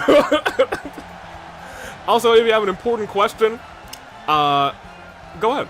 What's your question? Please don't whoop me, says the wind that sounds like Randobot. We would never whoop Randobot, you know what I'm saying? Submission match that didn't end, and so AV had to force a count out. I don't know about that. I didn't force a count out. The camera feed just cut, so all of a sudden, you guys missed what was a spectacular additional 10 minutes of wrestling. But it did end in double count out, which is a shame. Why in the world would you put a Vision Bearer against Amon tonight? You missed this earlier, actually. Amon is injured, remember? Amon's still injured from that fatal 4-way steel cage match. So he lures Itto into this saying, Itto, you're on Iroh's team. How about you and I go one-on-one? You could injure me even more. You could get your team a major advantage going to Av-Mania. What do you say? And once you get that thought into Itto's head, it's impossible to talk him down. Navi didn't want to do that. I didn't want to do that. But now Itto is gung-ho about it. And it's hard to stop an Itto. Nay impossible to stop an Itto if you don't have Qiqi Shinobu nearby. To calm down an Itto and talk Itto out of that. That being said, Moko, Iroh, one-on-one. Oh no, Itto's gonna get whooped just like the Surreal Smith fight. We can only, yeah, look. Itto had a spectacular showing this past week at Rebellion. It was the least boy flop of all time. We gotta believe in him. That being said, Amon's never lost one-on-one.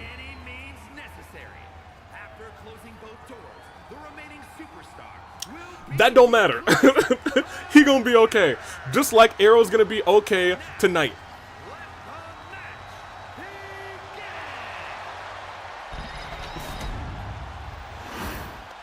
Iroh. Also, chat broke. Yo, Respring, what you doing out here? There we go. Free refresh, easy refresh. Lift it up, slam down. It's ambulance match rules. Anything goes. Including just wailing away on your opponent and not putting them in the ambulance. Something that I feel like Moko might be thinking about doing. This is a very aggressive Moko. Over the past couple of weeks, we've seen Moko be more and more aggressive with Iroh. Take you back to the casket match. Take you back to the submission match. Iroh is looking for an escape at this point, and that escape may just be tossing Moko into the ambulance when she least expects it. Can Iroh get the job done tonight? If Iroh does, that means Av-Mania is bound with a championship match. If Iroh doesn't, Iroh still got one more opportunity to get the advantage. Let me see. I mean, I don't think anything's stopping Amon from calling his followers out to harm Itto. That's true, but Itto does have Iroh, so you know what? They have friends. We also will know that one of the repaired will be on Itto's side very soon. So we'll see how it all plays out. Turn around. Shot to the head. Amon also doing this after his followers of Al-Haytham and Yosuke took a devastating loss to pretty much just Itto. No, Iroh. Goodness gracious, do we have an escape plan if things go wrong for Itto? I'll call Nahida.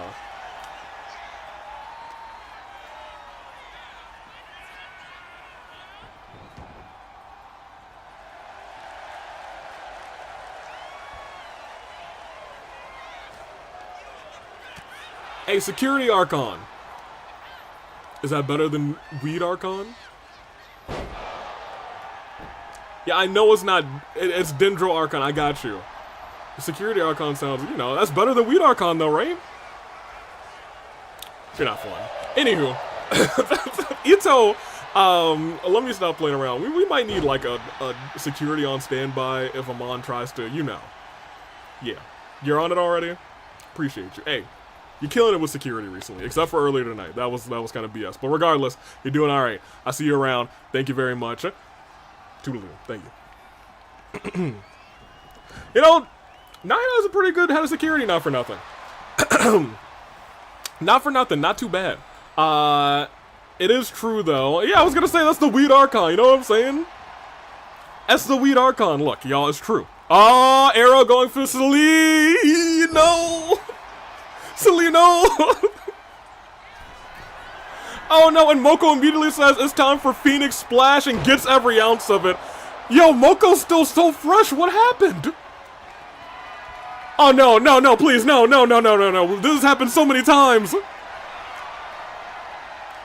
Ladies and gentlemen, that is... No, Iroh at the very last second got unstunned and reversed the true ending. Could it still be? Over the top rope, I'm shocked. I thought Iroh was about to again take a shot right to the head, but instead, rolls through. Man, it is not. Yeah, see, it's not. Iroh survived. Thank you for that, Nahida. Big congrats. Big W's. Big thank yous from McSpankies. Oh my gosh. Face first into the ambulance. And tossed inside with reckless abandon.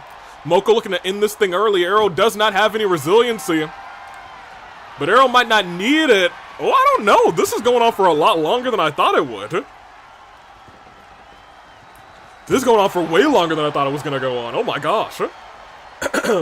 Iroh was hit with that rather so many times they studied it well. That is true. But Moko's been, oh no, legs into the apron. It has been a match of finisher reversals tonight with the leg. And now Iroh has a minute to recuperate and decides to go back into the ring. Wise decision, if you ask me. You want Moko away from that ambulance, turned around, and maybe, yep, using the timing to get back in the ring to hit Moko from behind and sweep the leg. You gotta take the big girl down. You gotta take her down by the legs. She's big, she's muscular, she will wreck you. She could tear you in half if she really wanted to, but that wouldn't be professional wrestling. She has a love for the sport, but so does Iroh with that elbow drop. What are they thinking here? No signature, no finisher. Instead drags Moko to the ropes. And drops Moko on the ropes. Little rope burn potentially to the neck and chest area. Has a sledgehammer in hand. Moko rolls out of the way. And now, I'll be real, Iroh's really evened things out. Before, Moko had basically no damage to the body. Iroh has really turned everything around. In fact, I would say Iroh, ever so slightly, has the advantage, at least in terms of damage. If this move hits, though, that's gonna change everything, actually. Okay, it's an alternate route. Okay, well, okay, never mind. That might be commentator's curse. Because Iroh's about to get tossed in here. Iroh tossed in here with reckless abandon. Oh no. Alright, well, fair enough, fair enough. Moko shutting that first door. Nope, not shut. Still open. Iroh, okay, never mind. I'm just gonna shut my mouth. That's not commentator's curse. Toss that away. Okay, I'm just gonna say, hey, look at what's going on here. This is good. And Iroh does not burn resiliency. That's the big ticket item here. Moko sending Iroh, ooh, not into the ring, into the apron. AV, no, no, no, no, no. You can't AV me. Iroh's in dire straits now. Moko going for a stomp there. Iroh with a reversal. Went for a roll there. Went for a bulldog, I believe. And instead gets caught with that. Caught with a neck breaker. Stood up. And ooh, knee strike misses. Knee strike misses tremendously. Iroh's got an opportunity. Powerbomb position. Is Iroh going to powerbomb Moko into the... Oh my gosh, I don't think I've ever actually seen that. I don't think I've ever actually seen anyone get their arms on the ambulance to stop themselves from going in. That's kind of crazy. We've seen a lot of ambulance matches, so, you know, I thought we've seen all the tricks they had in their book, but that's not the case as Iroh's tossed right back inside. First door still open. Never mind. Okay, you know what? Yeah, that's right.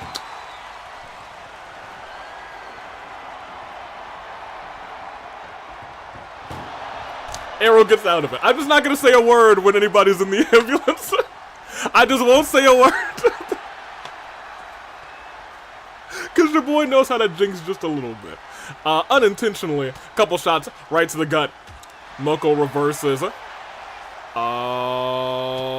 Punches Iroh. Sends them up. Iroh gets a shot to the head. Oh my gosh, into a bulldog. Incredible counter, but Moko stands right back up. Iroh sends Moko flying. Moko on the retreat. Oh my gosh, double knees. Right to the face. Code breaker. If Iroh can also hit a finisher, it's not going to be the case. Instead, Moko lawn darted into the ambulance. Close to crawling out, but Iroh is going to get a door. And I'm going to not say a word now.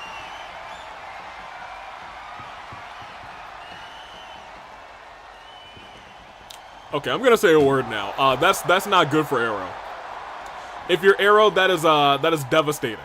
That is devastating to your morale. What do you do when you can't even close one single door? Anytime there's a deity or some evil in an ambulance match, we know Avi needs to talk the whole time. You're right. Well, hold on. I talked the whole time last time Iroh was in an ambulance match against the Aswang. That's what I talked the entire time, and Iroh lost that match. Oh no. Oh no. Measured strikes to the head. Goodness gracious.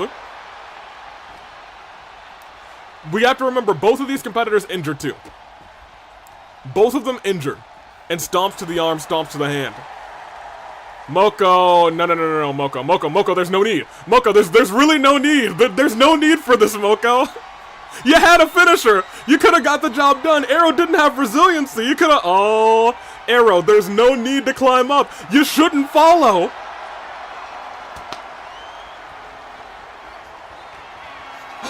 Silly, Dodo Soul, hold on. This could be exactly what Iroh needed. Lifting Moko back up. Lifting Moko up. Slams Moko onto the metal. Onto the steel of that ambulance.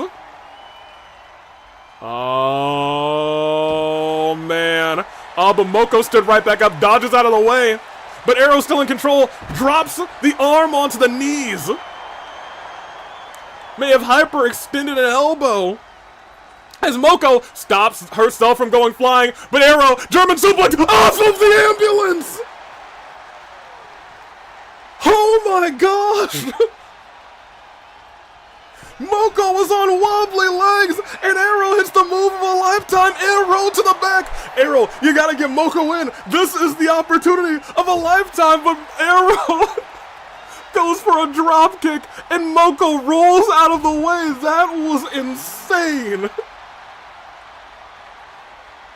Oh my gosh, and instead Moko saying, you're not gonna beat me that easy, right? The chat popping off for that one. That was crazy. That's another thing I don't think we've seen in an ambulance match. But I think that may have built up some adrenaline in Iroh. Adrenaline in their soul. Enough to keep the doors from closing all the way. Iroh gets out, fights back, Moko rolls through. Oh no, Iroh went right into that. No, not alternate.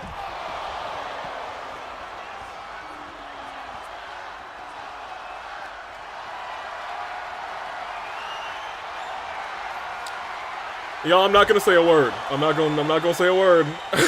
I will not say a word. No words will be said.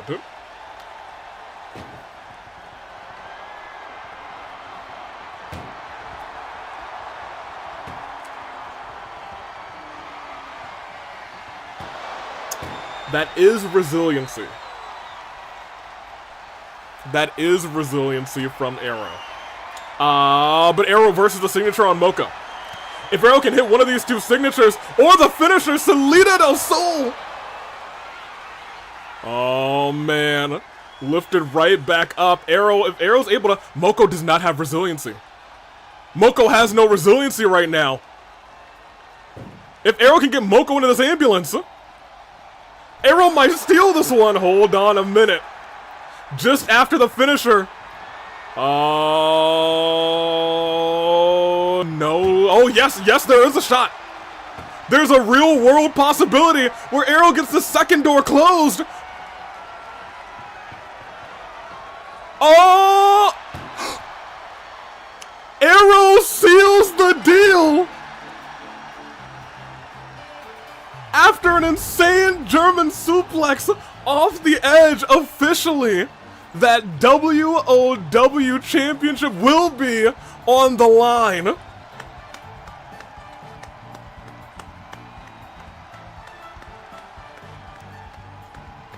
In the first half of this, Moko took it to Iroh. In fact, the second half too. Dropped Iroh on their head a handful of times. But at the end of the day, Iroh found the right time, the right opportunity. We thought Iroh had blown it here. Because right after that incredible German suplex, bam! Alternate route connected. But Iroh was able to fight through and fight back. Look at that. Incredible. Yo, you know, I'm I'm halfway incensed that they did not show the German suplex as a part of these highlights, because that is the biggest highlight of this match. Iroh essentially falling right into this alternate ending again. Tragic. But here it is, from behind, finally nailing the Cilia del Sol. Moko with no resiliency built up yet, Iroh saw the opportunity and closed the door. We all said, Iroh, you shouldn't go up there, but it was the difference maker. Without that German suplex, Moko still likely would have been fine.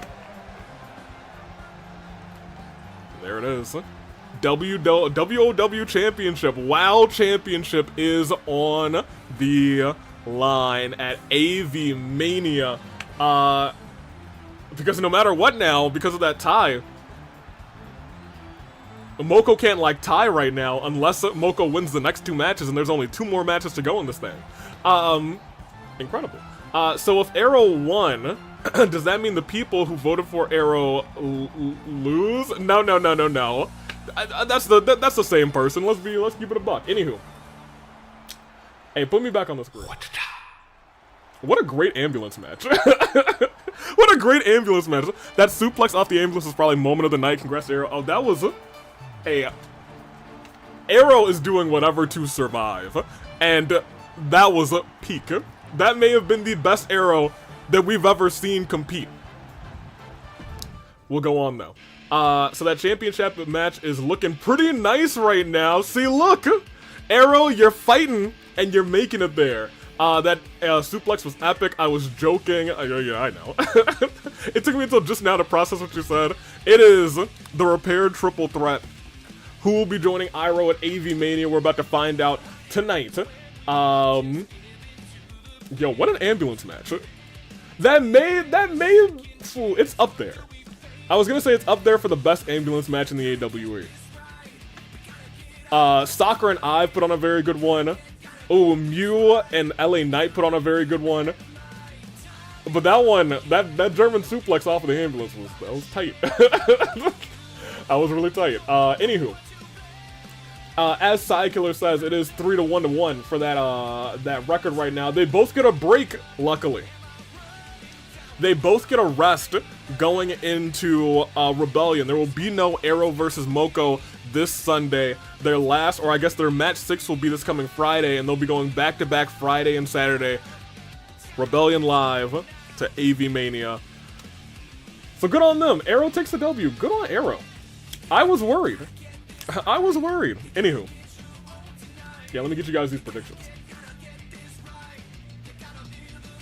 Now we'll see how serious Moko gets when her title's on the line, right? So, AV, you said Pi versus Akechi match is going to be canceled. Yeah, I gotta make sure Pi is at 100%.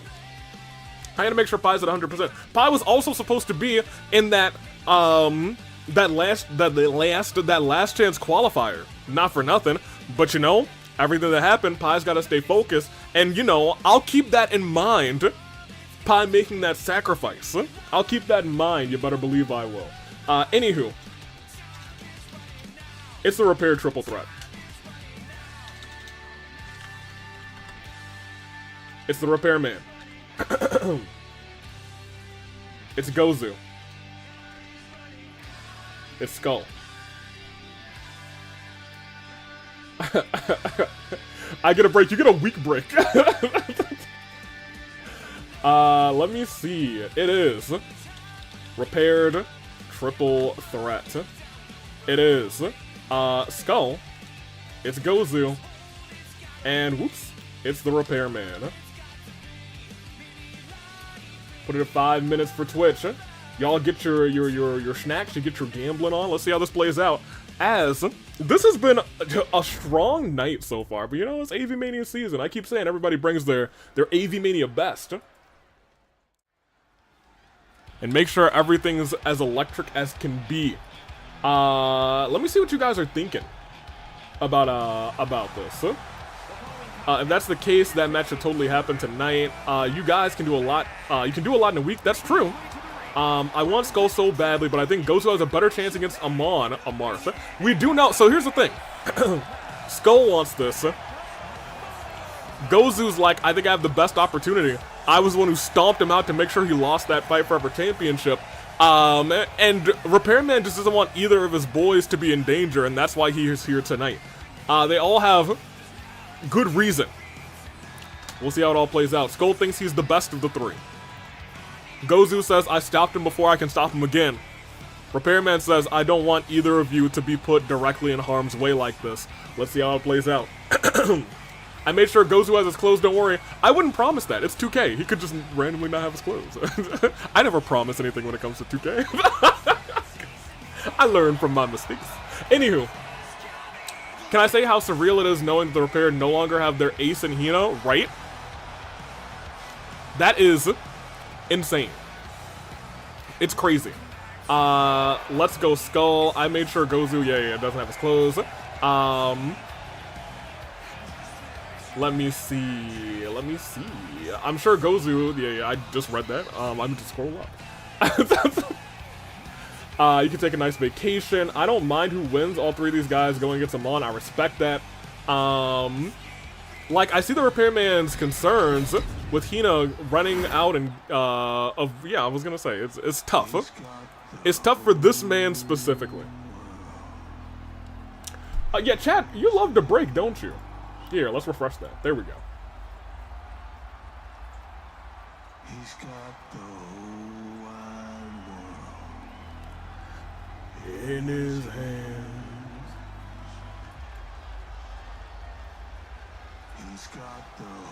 Please, no more nudes. Can you imagine if during that time the Repairman came out nude?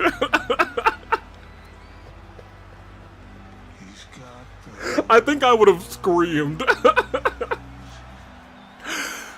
Oh man, that Amon guy is a jerk.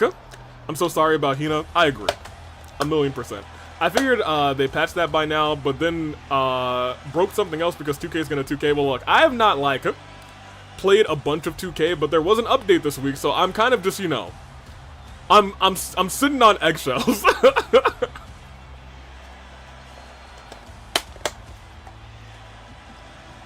So we'll see.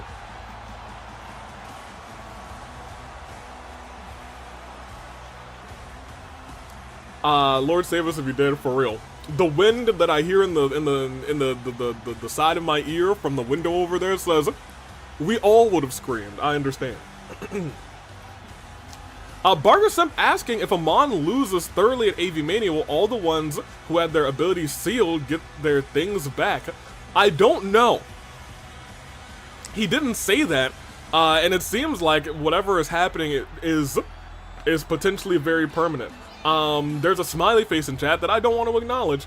Does Repairman even canonically wear clothes, or is that just a skin? Yeah, exactly, he'd be skinless. He'd be a skinwalker. He was pretty much the Repairman's second in command. I assume it's either Ryuji or Gozu these days. I assume it's probably Gozu. You gotta think about it. Boss is missing. She doesn't even know any of this is going on, maybe.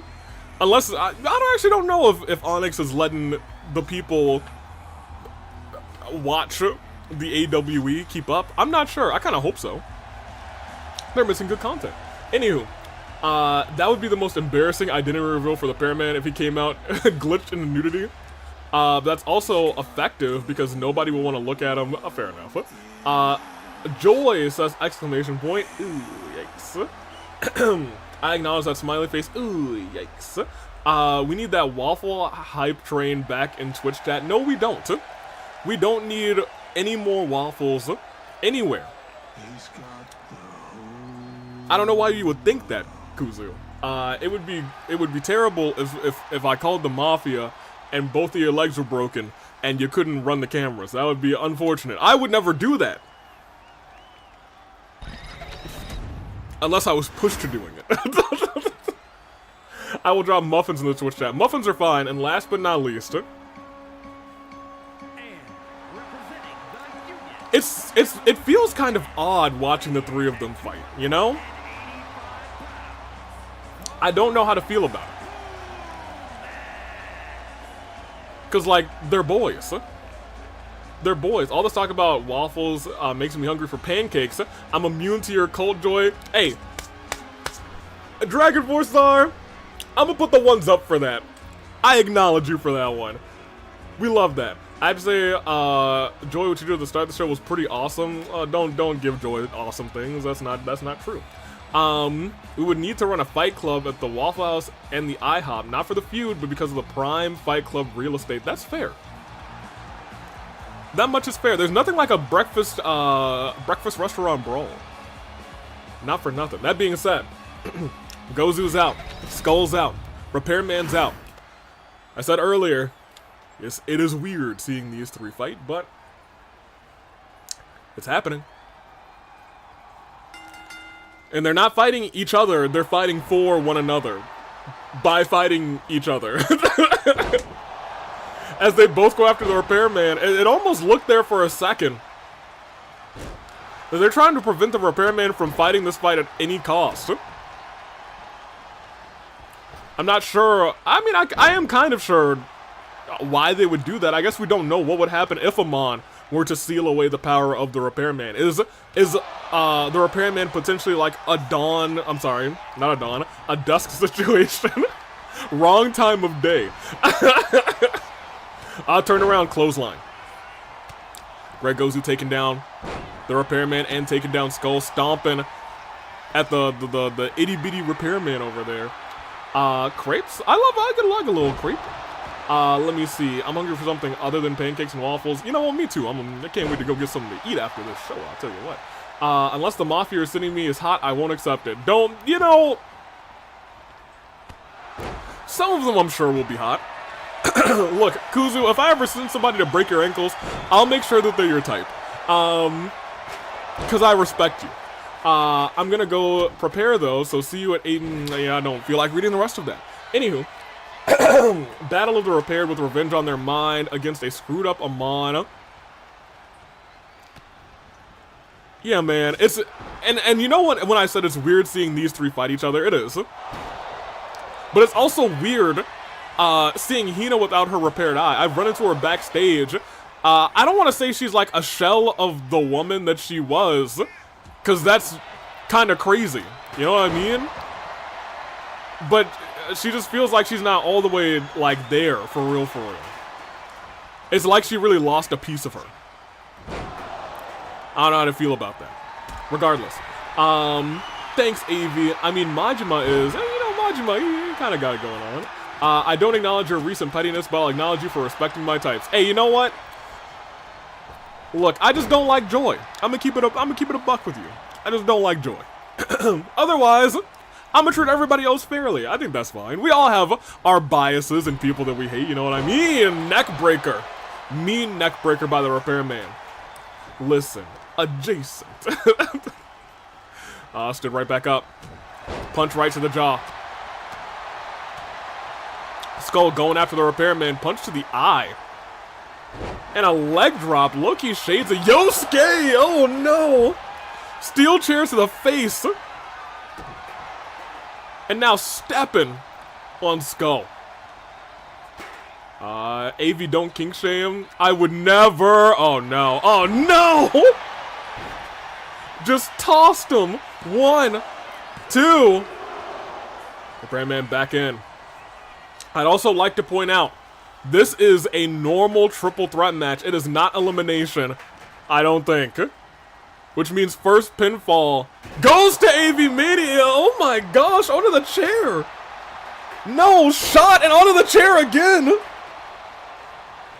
Everybody hurting out here. Oh, Repairman tried to move after that. Both reversing signatures, I believe, and now both wailing away towards the Repairman.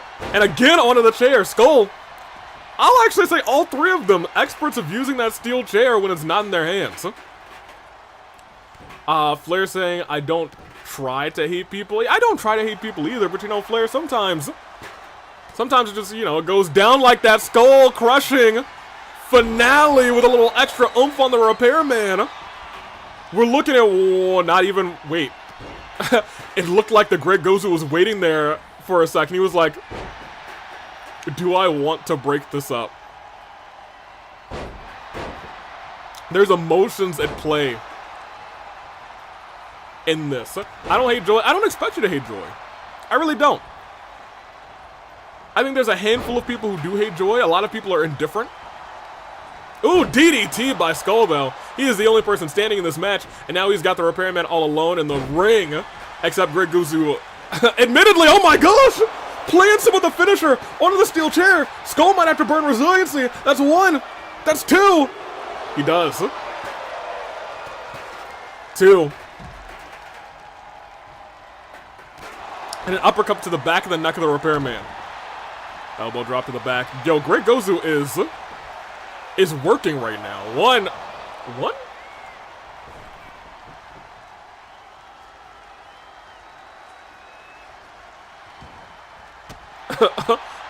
What? Fair enough. He got hit with a skull-crushing finale. He got hit with some other big moves, but one is still wild. I can never hate Joy at this point in time. Like the Repair is one of the oldest factions in the AWE, says Solara, so any loss of membership is just jarring. Yeah, it's just like something that we knew for certain. It's something that's been, they've had no real, oh, clothesline. I was gonna say they've had no real disconnect outside of Boss. Oh, but look at this. Hold on. Skull stunning both of them. Skull stuns both of them with that sledgehammer. Calls for the Boss to get up. The Repairman. Flying clothesline. Repairman may have to burn resiliency if Skull's able to hit whatever he's about to hit. Oh, but look from behind. Great Gozu's up. Steps back. Skull crushing finale onto the sledgehammer. Oh my gosh. But it's broken up. Shot to the back. Tossed over the top rope. And a shot to the face over the top. And taken down. Lifted right back up. Knee strike. Poison Rana. But the Repairman with a steel chair. Tried to use a senton. Skull still rolls out of the way. Turns the Repairman around. And one more skull crushing finale. That's 3 on the Repairman. He's gonna have to burn at this point. No! Great Gozu stands right back up.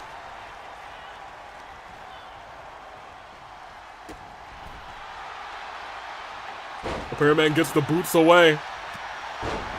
Shot to the back of the head. Asking Gozu to get up.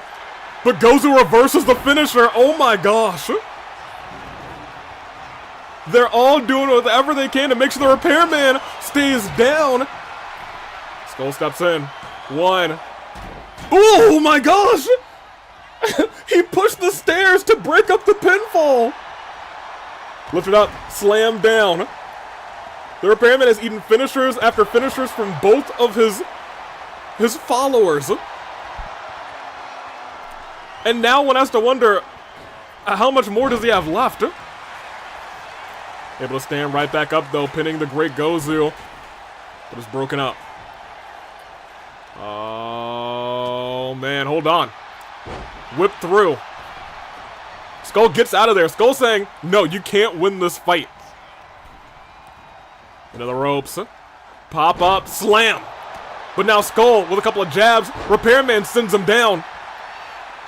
It's the first time that I think the Repairman has been alone standing in the ring. Big splash with the eye.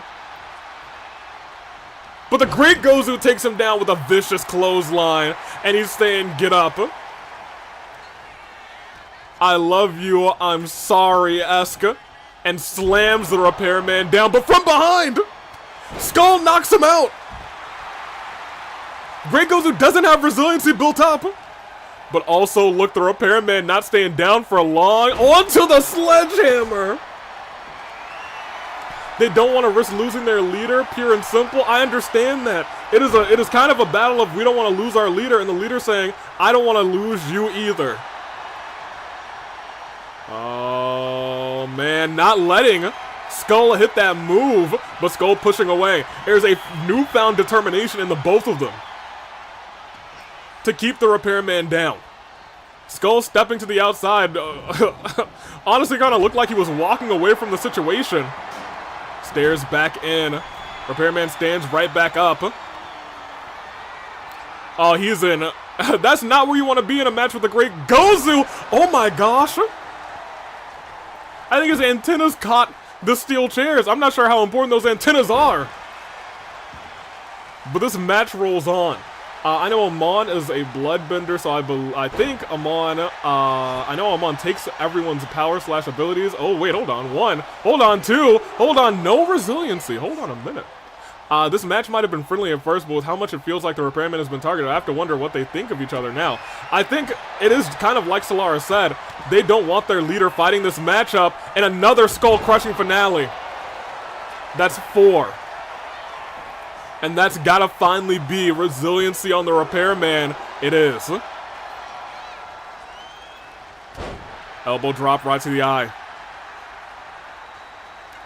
Skull doing anything to get the job done tonight. Goes for another pinfall. Great Gozu's still busy celebrating, but he's stopped now. He's stopped now. Great Gozu saying, I don't want to lose my leader, but he's also, I guess, saying, I want to make sure that you're not the one fighting either. I got the best chance out of all of us. I'm going to do it for all of us. I'm going to make sure that we survive for all of us. But the Repairman turns the great Gozu around. Might have him in powerbomb position. He does. Oh my gosh. Wait a minute. Transition and onto the ropes. And tries to go for the pinfall on Skull. 1. Oh my gosh. 1. And look from behind. Repairman reverses the finisher, though. Hits a clothesline behind on the great Gozu. And Skull tries to walk him over, but he's fighting out of Skull's grasp now, too. He's realizing how close this is to him being gone from this match, forcing one of his other boys to fight in his stead. But the great Gozu doesn't care. He said, if I have to do it, I'll do it to you. Going right for the big ol' eye and takes a sledgehammer to it. He rolls through. Shot to the gut. Shot right back. And another clothesline blasting the Repairman. But Repairman with a cheeky roll-up, but Skull getting there immediately.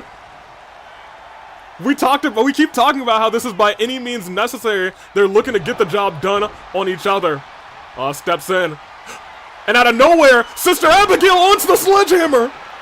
He refrained from using it the entire match. 1, 2, he picks it up, he takes it.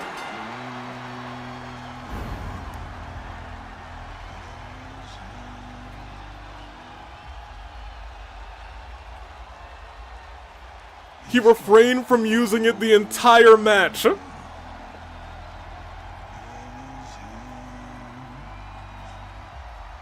But in a moment of desperation, he saw Gozu was down. He slid back into the ring.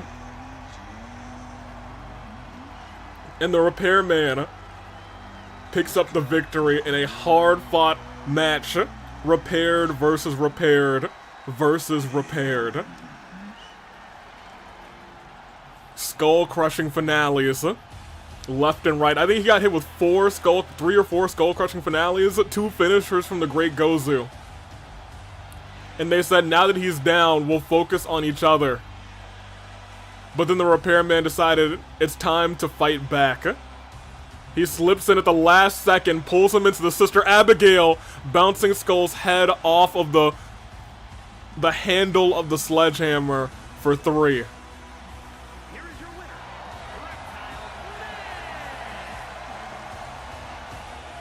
That was a great match, though. But the leader says, let me handle it. He did. I don't like this at all. In a way, I respect the Repairman's leadership. He clearly doesn't want to sacrifice his followers. He said, one was already too many. Goodness gracious. You got to imagine, maybe he didn't even want to fight them. Maybe he was just like, just give me your best shots.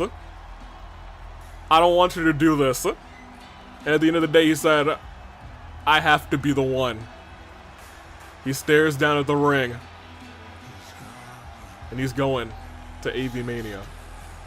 Dang. You know, I didn't expect that match to be emotional.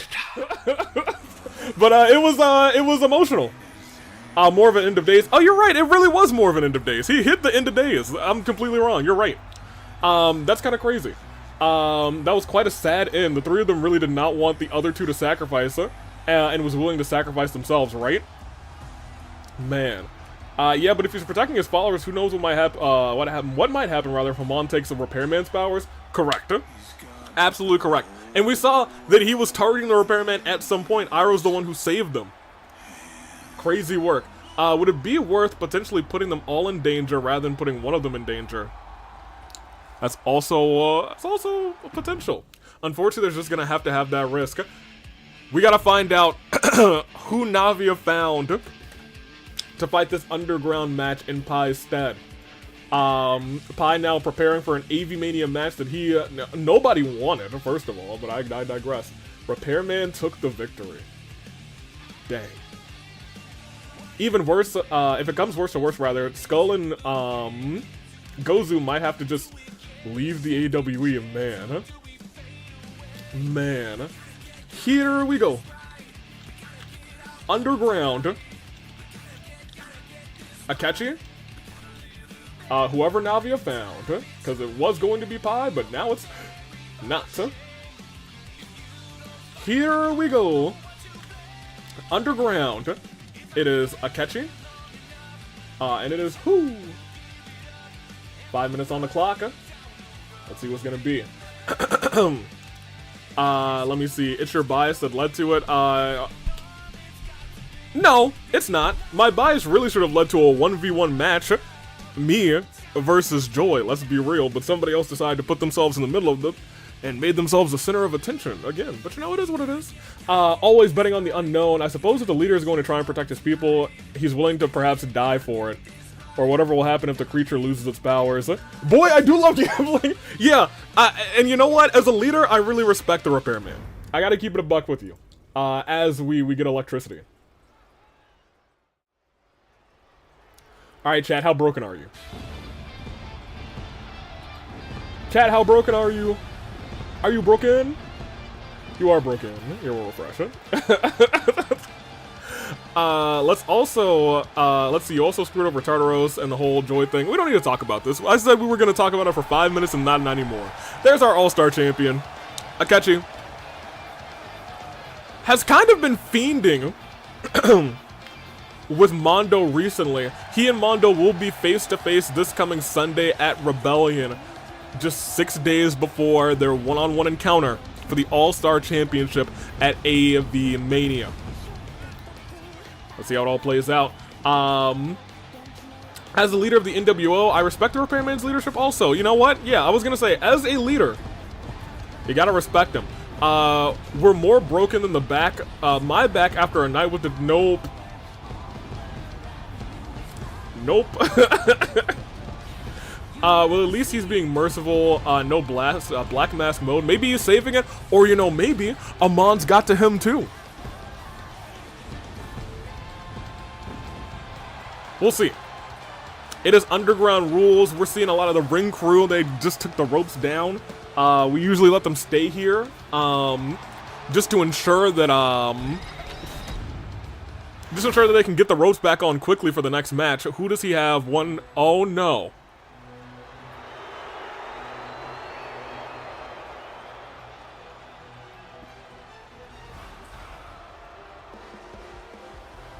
Oh.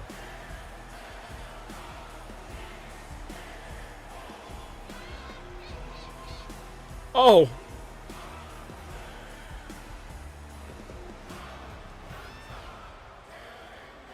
Oh.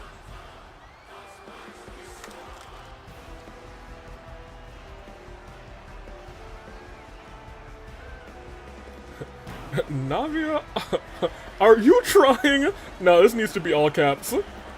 Are you trying to kill our all-star champion before Av-Mania? What are you doing? Oh my gosh. There's a world now where Gunther beats both the AWE champion and the All-Star champion, both world champions, in the course of a month. He's catching another body. Akechi's a dead man. Okay, look. Navi was feeling a little silly today. Maybe too silly. She and I are in charge later tonight of the town hall. So maybe we're getting all of our silliness out first. Let the bodies hit the floor. Navi a nose ball. I'm scared for Akechi. He's gonna die. Y'all saw what he did with Makoto? Oh my gosh. I'm not usually a fan of voting IRL wrestlers, but Akechi made me swallow his this pill rather. Go Gunther, I guess. Here we are. Akechi's gonna get redid. Re-die. I was gonna say he's redid. He's gonna do it all over again. If you make Akechi tap out, it could be argued that he has a future shot at both of the world championships. Well, yeah, he's got a shot at the AWE championship. Akechi's gonna die in a second match. Oh my god. Now, well, I was gonna say he's doing all right now. He's immediately going for a Boston Crab. Is he gonna get the turn? He did. Gunther, it's been like 2 seconds. Couple kicks. Wait a minute. There's no pinfalls, Akechi. It's no pinfalls. It's submission or knockout. But imagine the stock that Akechi has if over the summer he's beaten both Uncle Iroh and the Ring General Gunther. Oh my gosh, he does the chop. He does the chop. And oh my gosh, neck breaker to Gunther. Off of the apron. Oh my gosh, missed the drop kick. Akechi back in control. Slamming the Ring General. But Gunther takes him down. How in debt are we from burying caskets from Gunther's victims? He hasn't murdered anybody yet. He almost murdered Makoto, but right now Akechi, he is slowly but steadily holding his own. He is a world champion for a reason, caught the foot and still able to get the foot back up. Stomp on the arm, lifted back up, yanking the arm back, turned around. Ugh! Dropped. Lest we forget, Akechi can be quite sadistic, so this could get interesting. I was gonna say it could get a little scary. A little scary. Both of these gentlemen would love to hurt the other one. Went for a knee drop right to the nose, but Gunther, oh, trying to go for that big blast and drop kick. Akechi steps out of the way again. And slams. Classic body slam. Did you see what he just did? Akechi used his stylish shoes to essentially rip apart the skin on Gunther's forehead, tearing it all apart, and then dropping that same forehead right to the head. He said, Gunther, you're not used to bleeding your own blood. Well, Akechi's not used to dying because he just got hit with a Gunther powerbomb. He just got hit with a Gunther powerbomb. Alright, he's fine. He's fine. And right now, I'll tell you what, Gunther bleeding his own blood, he's not used to that. Last time I remember seeing him bleed his own blood, yikes. It was the comeback that the other person needed to win a world title off of Gunther. But a shot right to the head. Clothesline, Akechi saying, no, I got this. Able to stop the chop. Able to stop the chop. Hold on a minute. Yanking him over to the side. Oh my gosh. Is he about to... No, he was not about to. Oh my gosh. Oh no. Oh, okay. I was gonna say, he almost squashed Gunther. He almost squashed Gunther. That being said, he still could. Gunther has a signature and finisher, which is, scary. A little scary. Back over to the ring. Gunther stands right back up. Akechi throwing blows. Gunther down again. Hold on a minute. Maybe Gunther not used to underground rules because look who's in the corner. Lifting Gunther up on his shoulders. Drops him. Back of the neck on the knee.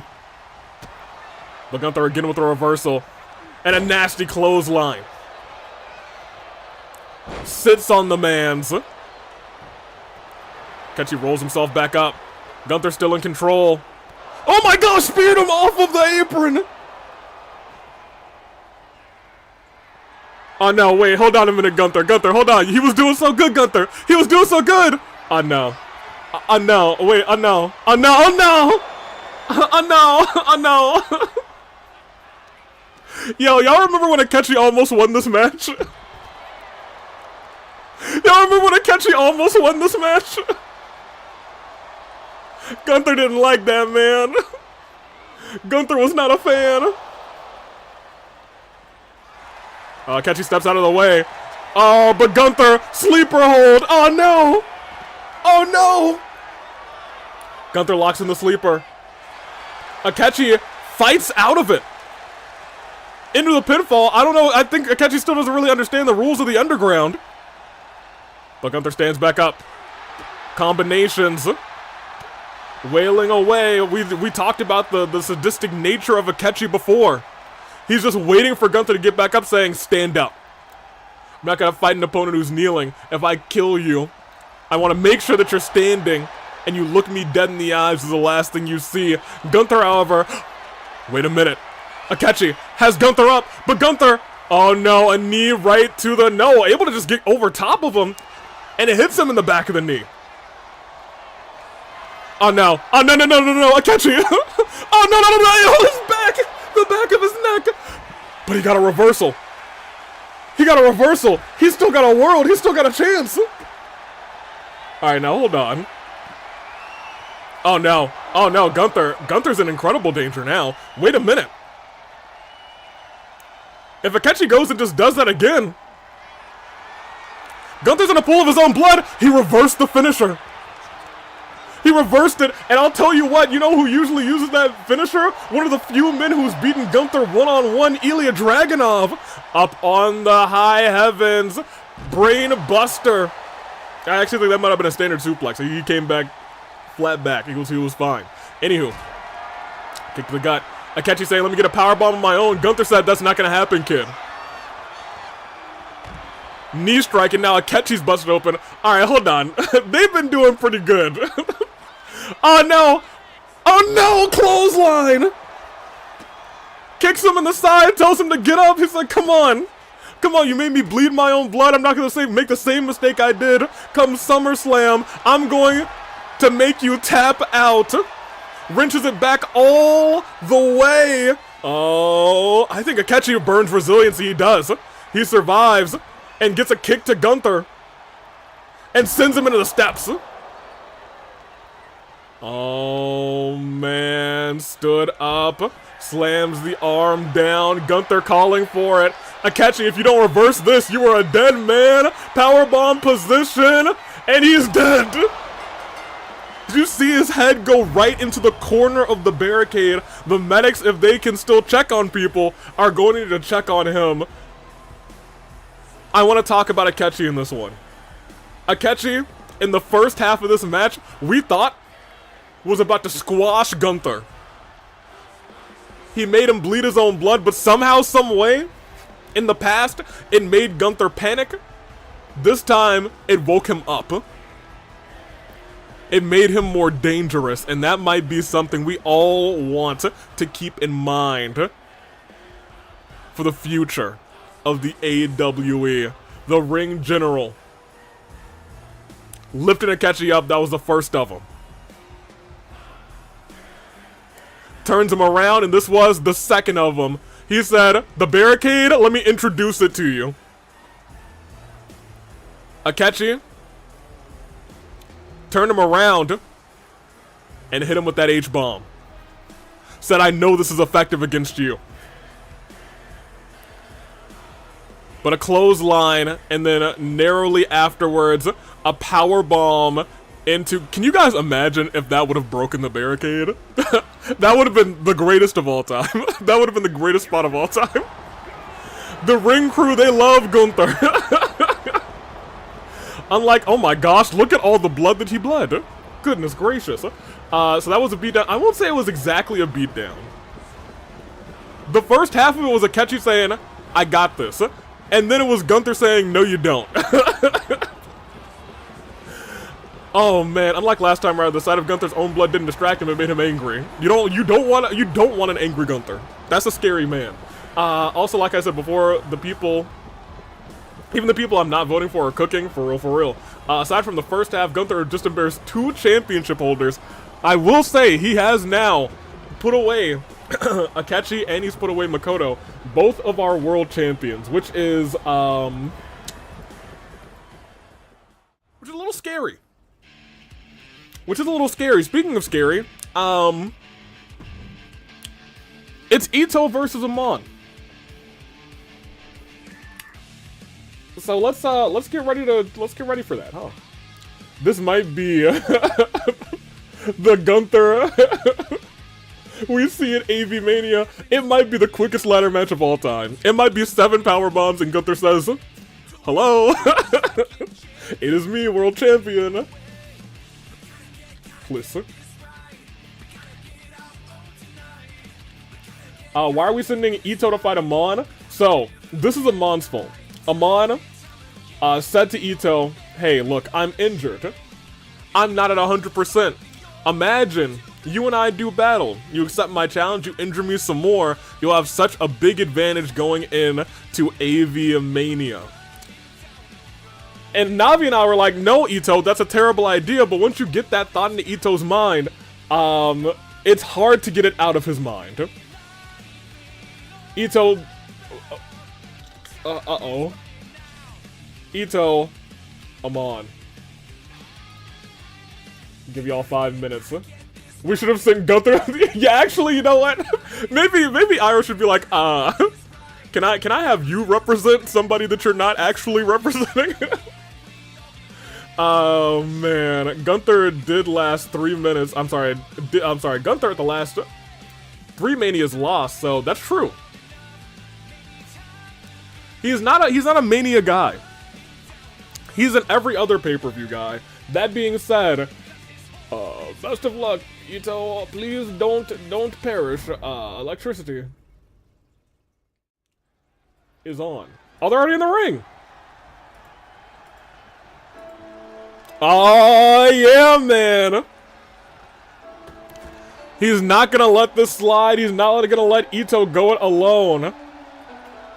Iroh is here. Already focused on Uncle Iroh. You love to see it. Iroh's sitting down ringside for this one. Let's go, baby. Alright, now I feel so much better. We're gonna be alright. We're gonna be just fine. Has the waist. Iroh refusing to let Amon escape this temptation manipulation, correct.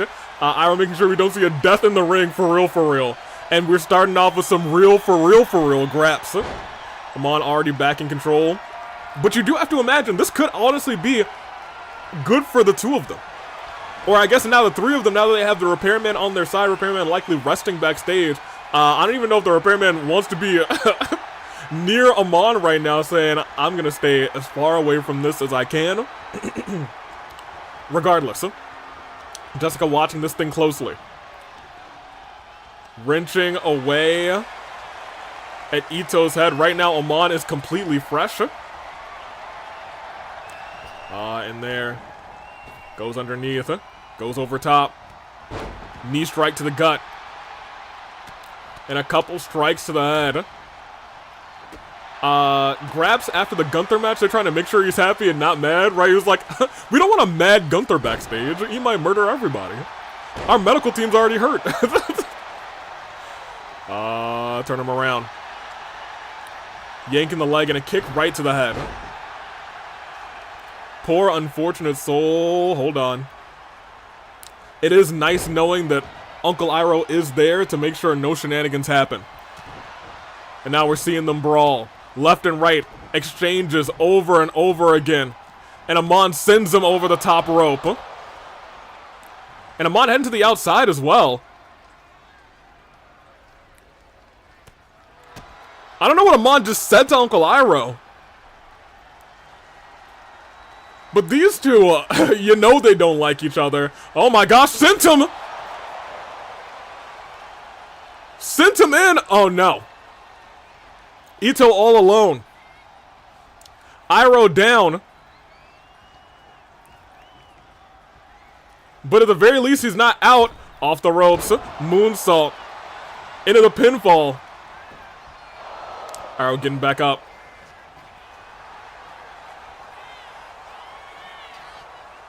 Iroh walking around. But still surviving. Taken down. Oh no, Amon gonna catch a body. You're dang right he is. Kick to the side. Wait, I'm sorry. Is Iroh going to the back? Is Iroh okay?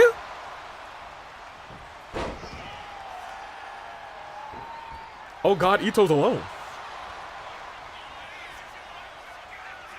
Oh god, he's alone in here.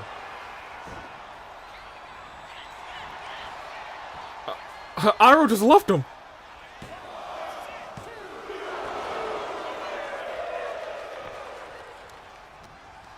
Unk can't be injured, so... Oh, man. Itto! Alright! Yo, Avi, send someone out there. I don't want to send the Repairman out there, dude. And they don't have a fourth to my knowledge. Iroh left for milk. Oh, no. I don't like it when Amon's got a finisher. That's not cool. DDT. Itto stands back up immediately. Yeah, I feel like now all of us are on the edge of our seats like, hold on a minute. No, hold on a second. Wait a minute. Itto's already banged up, and look at Amon. He's still pretty much completely fresh. Send Gunther. He kills people. You're right. We should have had Gunther fight Amon, man. On the ropes. Itto probably not thinking anything about this. He's probably thinking, all right, that's fine. I got him, Iroh. Oh, man. Iroh went to get more reinforcements. Hold on a minute. Hold on a second, y'all. Hold off a second, y'all. Hold off a second. Oh no. Wait a minute. Okay, that's bad. That's bad. Itto and Dire Straits 1, 2. Resiliency is burned. Itto, at this point, you should have stayed down, my guy. You should have just stayed down. Now Amon will recruit Gunther / Jay. Oh, that would be tragic. Doing a rebellion. Oh, wait a minute. Wait a minute, stepped out of the way of that. Itto still has a chance. If somehow Itto beats Amon 1v1, we might all have to write formal apologies to Itto, calling him a boy flop. Stood back up. Has him up. 1 and Oni. For 1. For 2. Kick out, no resiliency burned. Itto still fighting hard, still fighting tough. Rolling through. Oh, but he got caught with a roll into a super kick. Oh no. Okay, we might need to get someone to help. All right, here, let me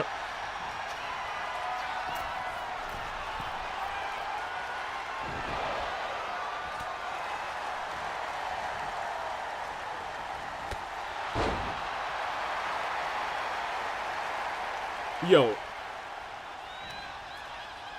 Yeah, just make sure none of them rush, you know? And in fact, make sure nobody rushes in. And I'm gonna make sure Jessica rolls Itto out once he loses. If he loses, he can still win. Yeah, don't give me probabilities now, do your job. Thank you. Goodness gracious. I know he's unlikely to win. Goodness gracious, my gosh. Alright,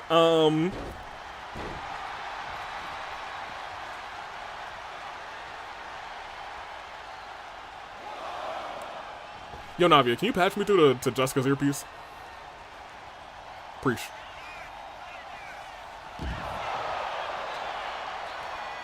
Hey, yeah, so, just real quick, focus on your job. I'm pretty sure that it's gonna end with Itto getting destroyed. So, if you could please just make sure that he, is rolled out. Make sure that there's some distance once Amon wins the match. If Amon wins, because I guess there's a world where he doesn't win, there's a world. Okay, yeah, just keep counting. Thank you, appreciate you.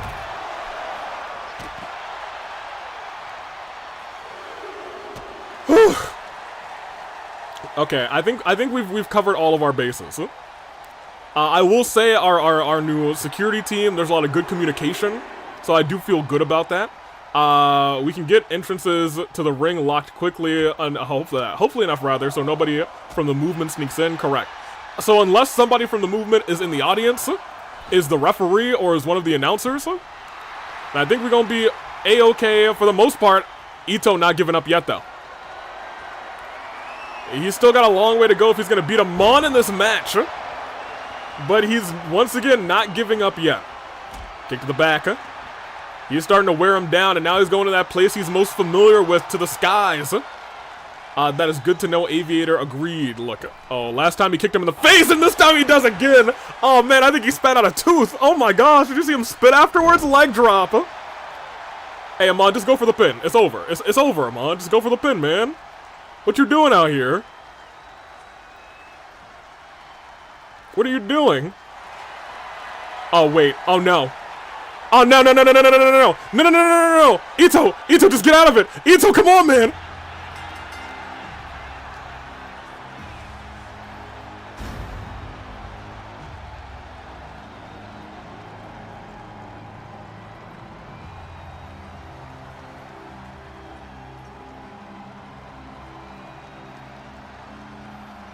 Yo, did he just...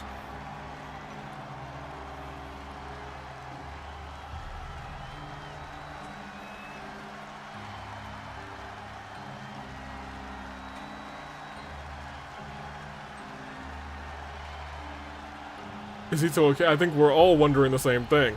Oh, man.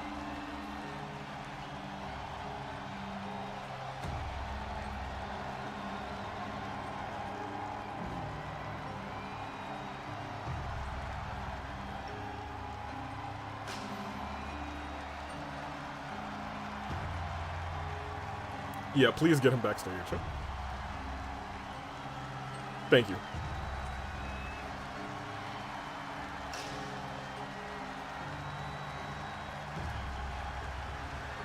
Oh boy! Alright, okay. Alright, okay. This would not have happened if Iroh... Yeah, Iroh left him, and he might have just left him for dead.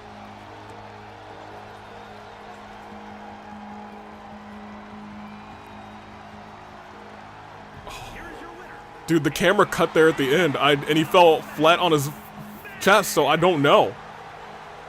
I don't know. I really, at this juncture, I gotta wait to hear from the medical team and backstage. I have several questions about your leadership. I do too! Iroh just left him!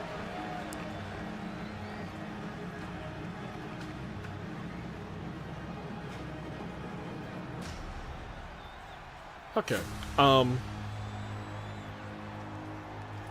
Bring me back. Hey. That was not cool. That was not cool and very bad, actually. We will go on. Hey, it's time for a triple threat. I will keep you guys up to date on what's going on here. Screw the Repairman's a better leader. Hey, you know what? I kind of, I agree. Oh, they're going to win at Avi-Mania, huh? They're still going to win. There. Oh, no. Yeah. Man. Man. Man. Such Gozu? Dude. Oh, man. Oh, gosh. I don't think it's been a long time since I felt my heart sink so quickly. I was like, oh, he's just dragging him away from the ropes so that he can get a pinfall and win the match. I was not expecting that. At least we can find him, I guess. I guess we can.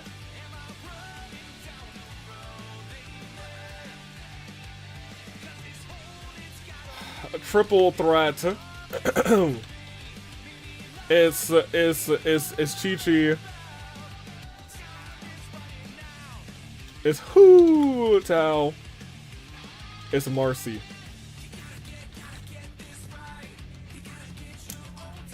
Alright. Oh man.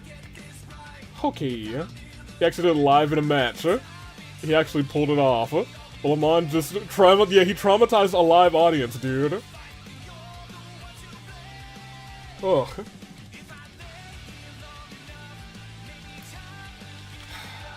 Triple threat. It's Qiqi. It's Hu Tao. It's Marceline.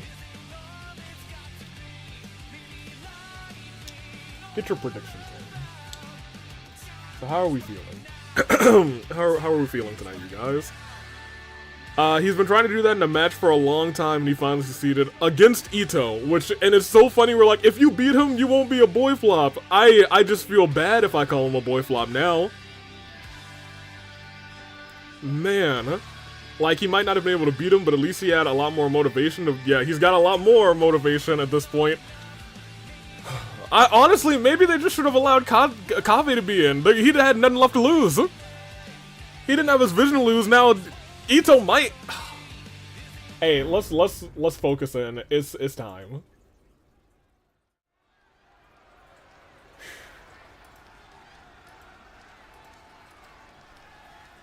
Anywho, oh wow. Well, I was gonna say you guys are on top chat instead of live chat, but also.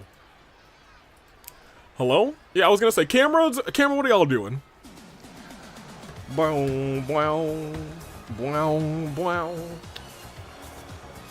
Someone on Team Iroh needs to bring a gun? Agreed. Hard agree.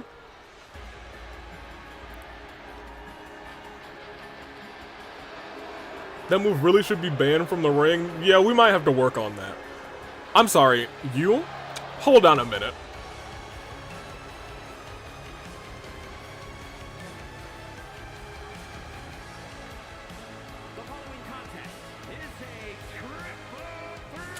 Of course, they're both gonna be out here with Qiqi. Of course, they're both gonna be out here with Qiqi.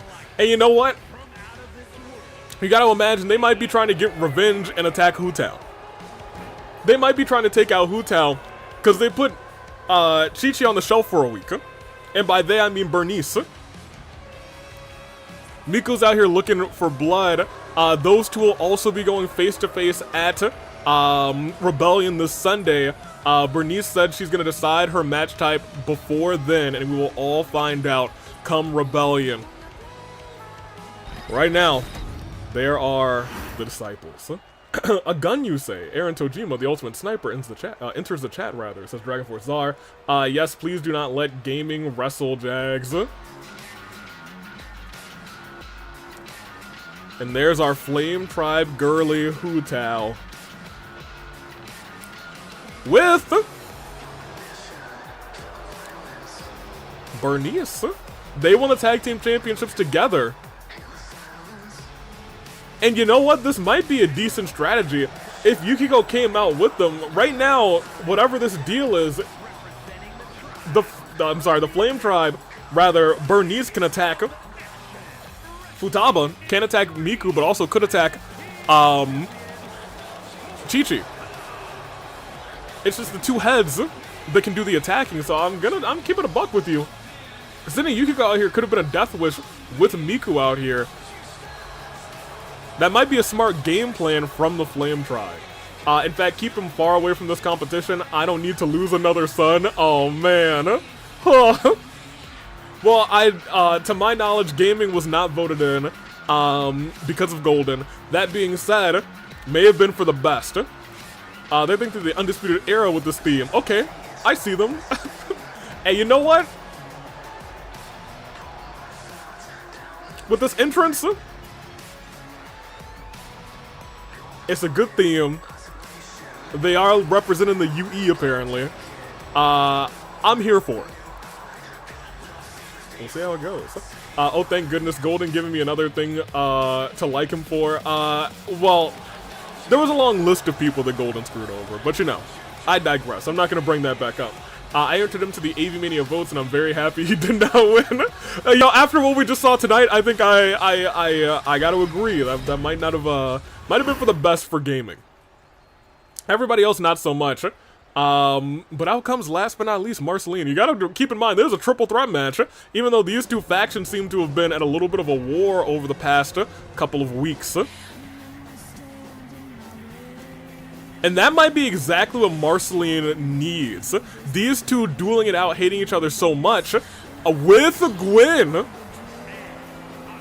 Everybody's got backup tonight.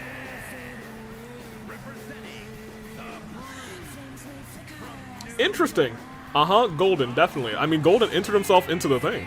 I know is Joshua Bright needs to force himself into the AWE. He was almost in the AWE until Golden decided to put himself in and manipulate you all into voting for him. Like, seriously, my worry with Amon is that he does say, he does get everyone's powers. What's to stop him from going farther? His own beliefs, I hope? Question mark? Fingers crossed? Hey, look, best case scenario, Uncle Iroh, the Repairman, Itto, and whoever their fourth might be, take care of business at Avi-Mania. They sweep the resistance. The movement. The Equalist movement, not the resistance.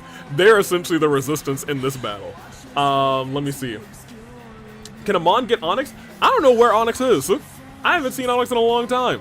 I think Onyx showed up in a chat once. That's the last time I've seen Onyx. And you know what? I'm okay with that, for real. That'd be funny. It would be kind of funny, not for nothing. Anywho. Yeah, everybody's got backup tonight, which is nice. We're talking about these three who are going to tear the house down at Avi-Mania in the triple threat tag team match. The Flame Tribe in Yukiko and Hutao, Qiqi, and Futaba, and last but not least, Marceline and Gwen.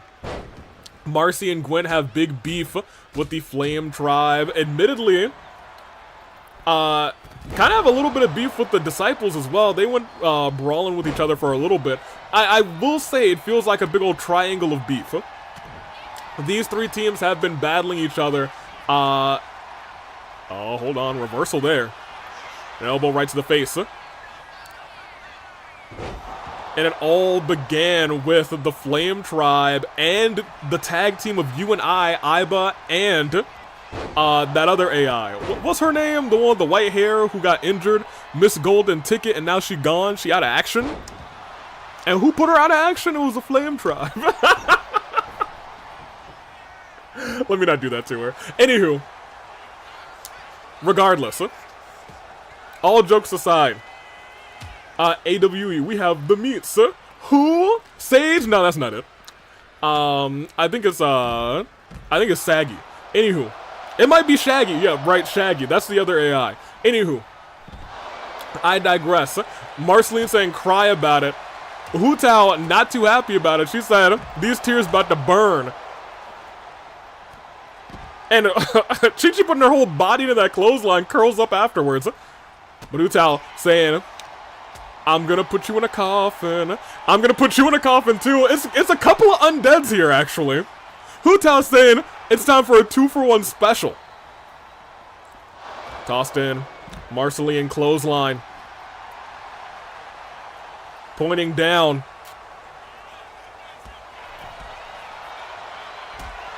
And a kick right to the inside of the knee. Iba? Oh no, I know Iba. The other one, who knows? Anywho. Cherry's gonna get you for that, says the wind. No. Sky saying I'm gonna go see if Itto's okay. I don't think Medical's gonna let you back there, to be honest. Looking for a choke slam. Marcy able to stop it. Marcy, the person with the least blue bar. Qiqi right now with the, oh my gosh. Did you see that? Hutao just staring at Miku saying, I know what you did. I know what you did to Rinka. You're lucky I can't touch you. I'm surprised Miku didn't throw hands right then and there. She's rolled out. Goes for a pinfall, a quick pinfall on Qiqi trying to steal this match. Not gonna happen. Sage? No. I'm pretty sure it's Shaggy. Stops the jumps from happening. Qiqi sending Hu Tao into the corner. The exposed turnbuckle as well, but gets caught with a bulldog. You gotta watch your back in triple threat action. And the last will! Out of nowhere! And I think her head might have ricocheted off of that chair. That's one. It's a kick out of one? How'd you do that, too? How did you do that? Also, welcome in Bob Boy. Welcome in Bobby. Bobby. Welcome into AWE Fracture. It's triple threat action. And look at that. Miku's already getting involved, distracting Marceline. As Qiqi's looking to wail away. Oh, but now wails away on a Marceline who's distracted. Wouldn't that be the first time Itto's vision was taken away? And keep in mind, Itto's vision, usually close to his neck. So medical, so have medical rather see if it's still glowing yellow. Will do. I think they know at this point, Kave was in medical for about a week. Going through some studies, getting some visits to see what they could do about this, but look at this. She was going for a high cross there, but instead, Qiqi going for a tombstone pile driver, the world's tiniest tombstone. One arm, another arm, and could pull one away for the disciples. Broken up, lickety split. Hu Tao also had no resiliency. Bobby Hill for AWE win. Oh yeah, they've been using actually good use of that exposed turnbuckle. Maybe that could give him some sort of resistance since he's experienced it before. I'm not sure. At least give us some hope that his vision is oh my gosh! Really cracked there on the back of Qiqi, poor girl. And now 2 turnbuckles are taken away. Akakak. Also hopes if we have the Archon, one of the Archons rather is the head of security, so she would know if something was off. That's true. That's true, roll through.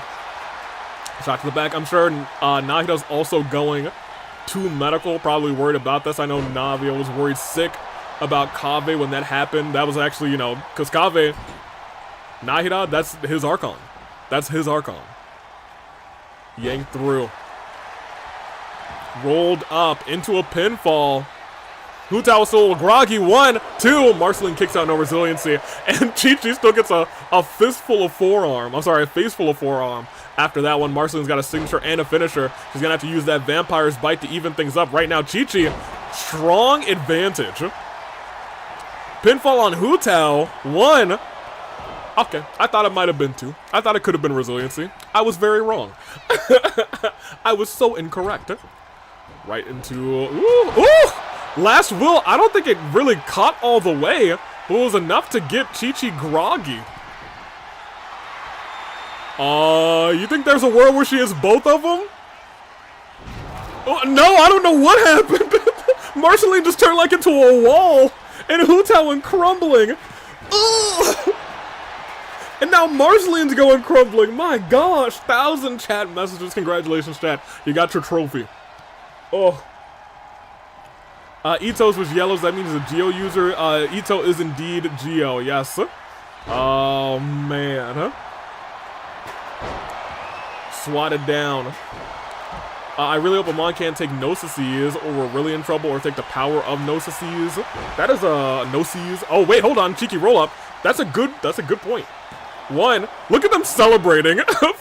Futaba and Miku just over there like, yeah, she got it. She didn't get it yet. What are y'all doing? This match ain't even close to over.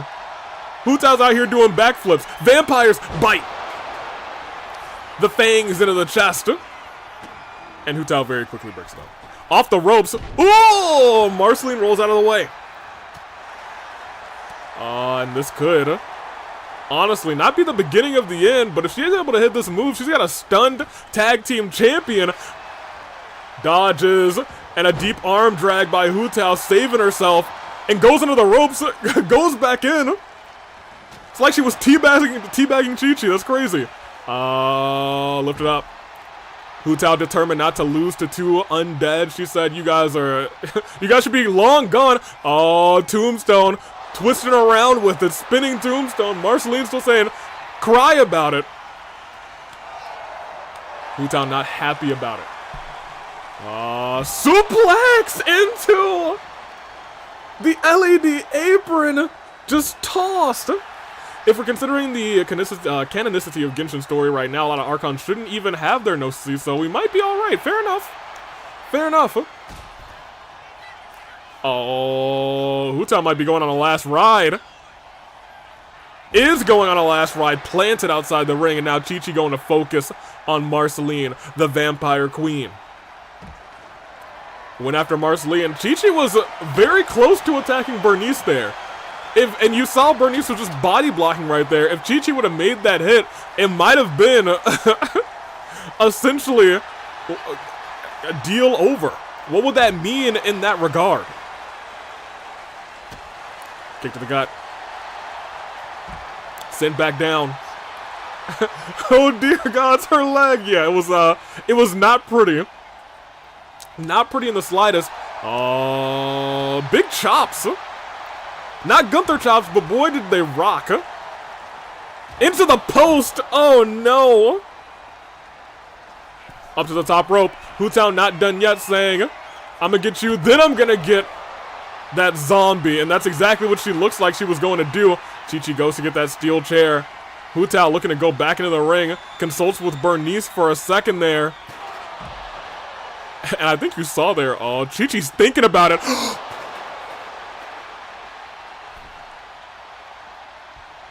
She broke the pact.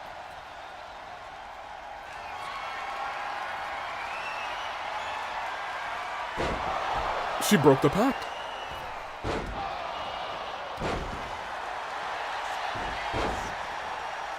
Incredible roll-up by Hu Tao, but she broke the pact. At Burned Resiliency, you gotta imagine what that face-to-face is gonna be like now. Come Rebellion, that's gonna be a can't-miss face-to-face. Oh no! Oh man, y'all. Oh my gosh. Qiqi forgot she did! That's so funny.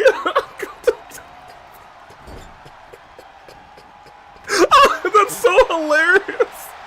Because that's probably what happened. Oh man.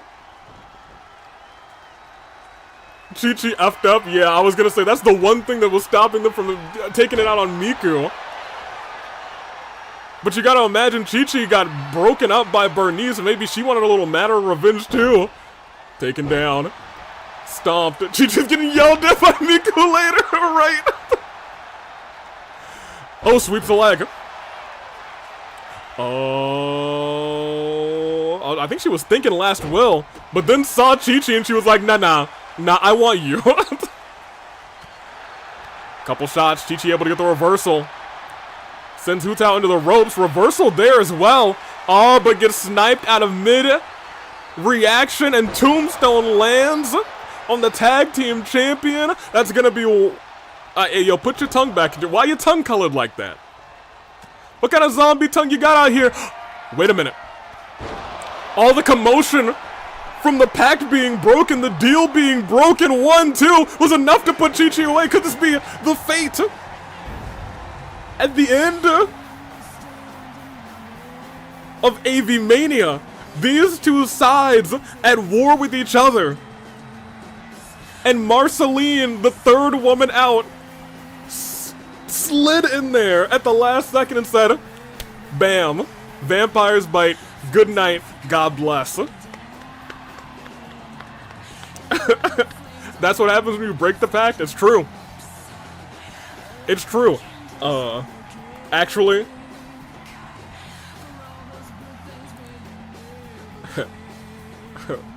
wait a minute. Hey, yo, I know we might be, this has been a very chaotic episode. We might be spaced a little thin, Nahida, but I need you to make sure the Flame Tribe and the Disciples, they need to stay separate right now, because I don't know what's gonna implode with this pact just having been broken. You know what I mean? You know what I'm saying? Yeah, I know Yukiko's backstage. I need you to get her out of the building. In fact, I'm gonna need you to get all of the Flame Tribe out of the building, and I need you to keep the Disciples, force them to stay in the building. Or vice versa, whichever one is easier for security, just keep them separated. Hey, do your best. Appreciate you.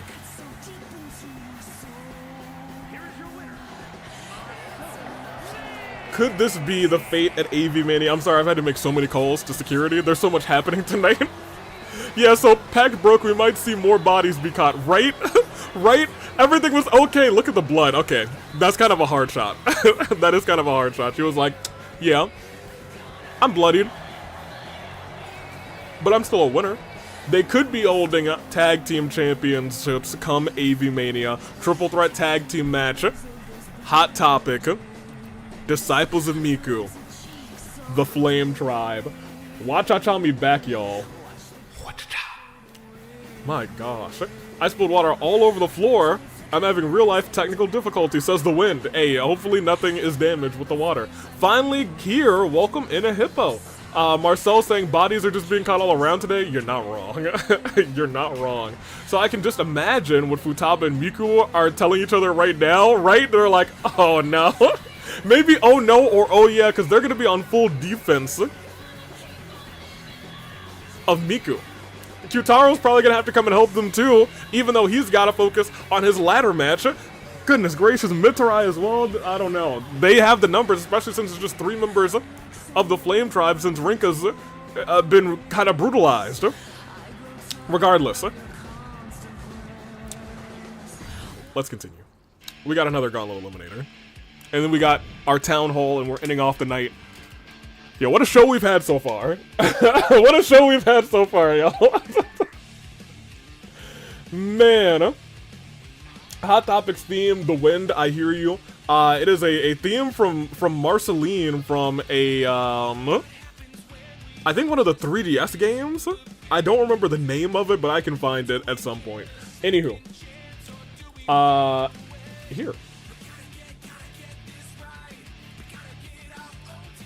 Choose outcome, it was Marceline, the third lady. All because Qiqi had to whack Bernice with a chair. And here's the thing, I don't necessarily blame her. I don't necessarily blame her. Not for nothing. Anywho. Last chance. YouTube, y'all have your numbers. Last time it was 4, so keep in mind, it's literally any number can win this thing. 3 and 6. And 5 and 4. That's out of order. That's gonna ruin somebody's mind, so I'll even flip it around for you. Last chance. GE, Gauntlet Eliminator. Get your votes in. And Twitch, I can just run yours back, which is awesome. Where is it? Here it is. What spot wins? Twitch, this one's for you. What's your lucky spot looking like? Whew! Yo, what a day. What a day. 7, again, please, not another Kevin. Hey, yo, hold on, though. Kevin did great. Kevin had a fantastic showing. It is 8 ladies, 1 Gauntlet Eliminator, 1 last spot in the Av-Mania ladder match, and it's on. As things continue to be. Truly electric tonight.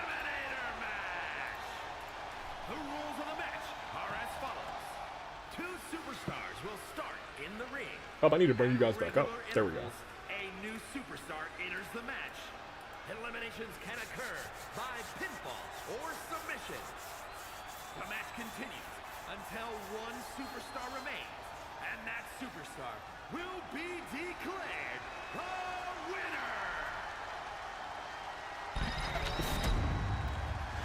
Big ol' Av-Mania sign in the background. Who's out first in this thing?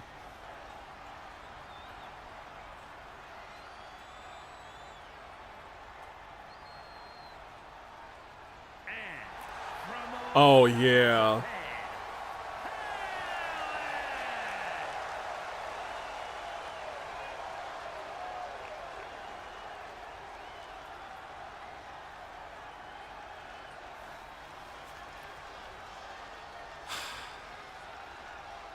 Yo, this really does hurt to watch, right? It's so here, it's weird without seeing her with the eye, the lantern, the music. Dang, dude. This is so weird to me. I agree. I'm still not used to hearing her come out, not come out to that cover of Shatter. We all are. She's #1 in this thing. Poor girl. And you gotta now feel for the Repairman, too. We were talking about Hina earlier. And how the Repairman was like, I don't want this to happen to any of you ever again. This is so strange. You would think, hey, a lot of us, a long time were like, we gotta save Hina. We gotta make sure she's not repaired anymore. Now it's just like, what did we ask for? This wasn't it. Yo, these two are starting this gauntlet? Okay, alright, you know, hold on a minute. Everyone was set to random, so when I see this and this is the 1 and 2, I'm like, okay, random, I'm gonna let you cook. I'm gonna let you do your thing.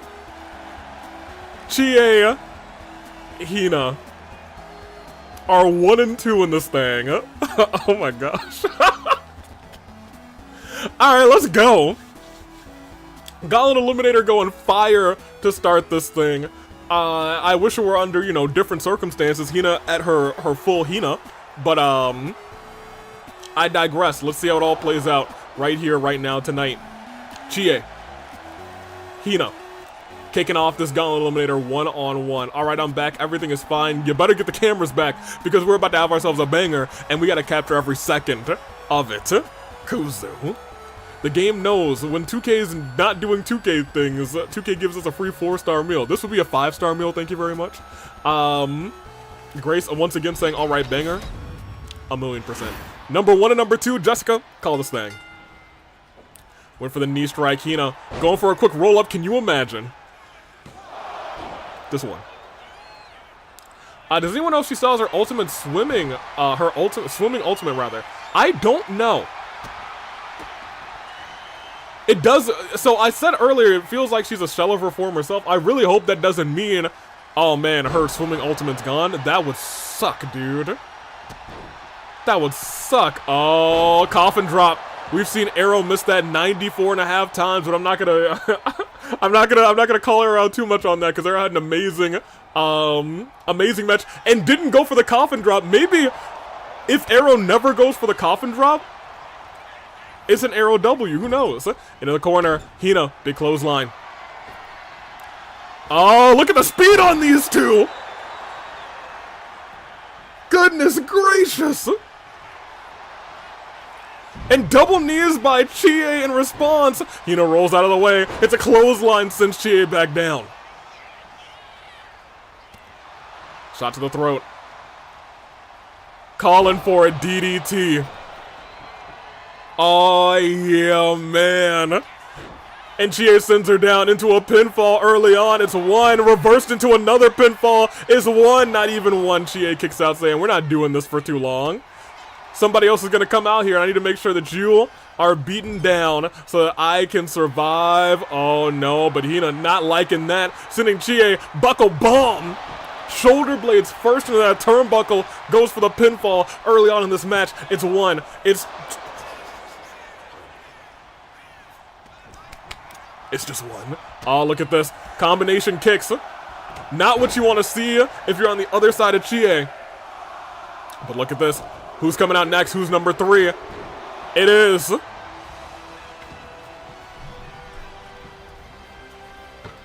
Alright, 2K. I'm gonna let you do your thing.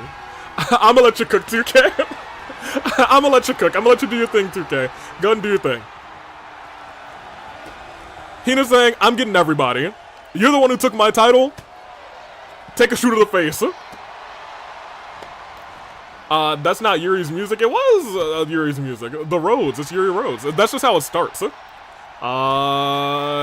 the... Ooh, hold on. Double knees. Oh my gosh, you see her head bounce off the shoe? She was like, alright, now that she's gone, let's keep fighting. Slammed. Went for it there. Kick to the gut. Drag, sent into the ring. Oh right, you know, it's hard to get a song by the first like 3 seconds of it. To be TBH, fair enough. Avi said the other side. Once you reach the other side. I didn't know I said it. Thank you for catching me, keeping me honest. Hina whipping out the chancla. That's the clown chancla. 2K aired my 4-star meal comment right and said, okay, Peaky Eater, how about now?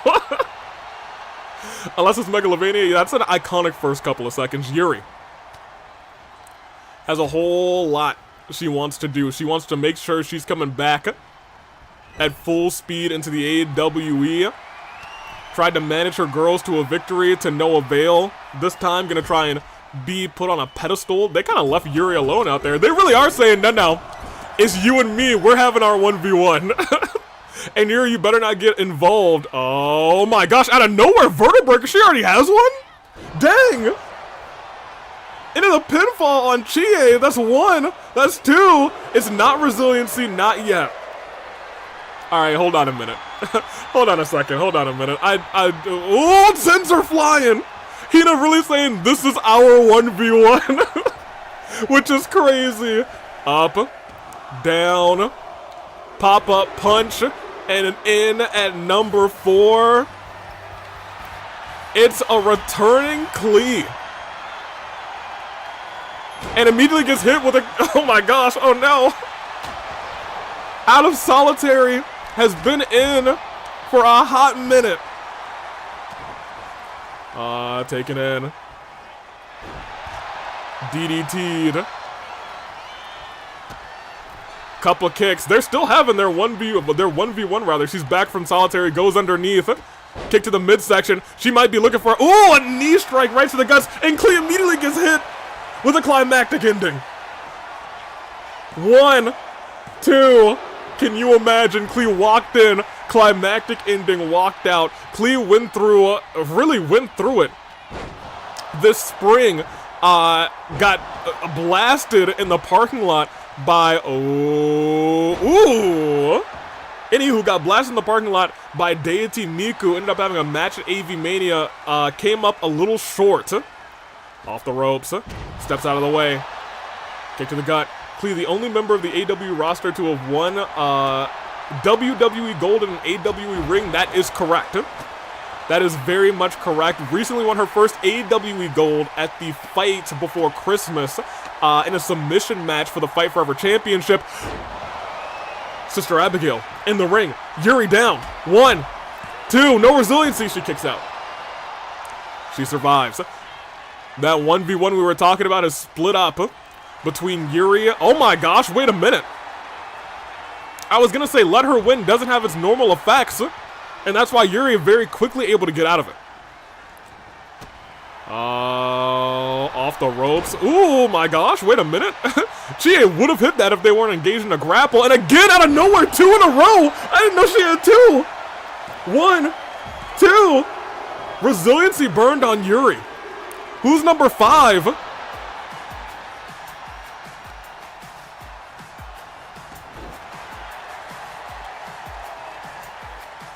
Qiqi is here. Qiqi in the battle of kicks with Marin, Qiqi, and herself. They put on an unashamed banger. Qiqi had one of the hypest moments of sneaking into the ring, hitting a kick onto Qiqi, and then going for a pin on Marin for Marin only to kick out. Incredible maneuver. If she does the same thing again and just gets the pinfall at the very end of this, she could be on the road to Avi-Mania into the ladder match. Go Qiqi. She can't let anyone in anymore. Yes, that's a little sad. That's a little disheartening. Oh, Qiqi. Qiqi going high. Walking the ropes into a drop kick. Not something that I don't think we've seen that from Qiqi before. Oh, Qiqi's got her. Qiqi saying, I remember when you almost stole that match from me. So how about I teach you about a little miracle, do you? Believe! Just came in to get super kicked 3 times in miracles. Oh my gosh, it looked like Yuri was gonna stop that pin from happening. That's 1, that's 2. Qiqi kicks out. Qiqi kicks out. Wails away. No shot. The win asking if Qiqi's ever won gold. That has never happened. Never happened. In fact, I think everyone in the ring right now has won a championship in the AWE. Qiqi is the only one so far who has not. Oh no. Climactic ending to Qiqi. Qiqi, the former superstar of the year, 1, 2. Survives and doesn't burn. Resiliency. Oh, number 6. Oh, it's Kafka. Kafka been, oh my gosh, tried to send Klee into the corner over there. Instead, Kafka's the one rolling under the bottom rope. Kafka and Yor have been ousted from the championship picture. Oh my gosh, Kafka just took out both Yuri and Klee, and I believe Resiliency may have just gotten burned on somebody. My gosh. As I was saying, Kafka and Yor both burned from the championship, the tag team championship picture, because of this feud. Kafka saying, but I still want my mark to go to Avi-Mania, competing in singles action here tonight. Couple knees right to the gut.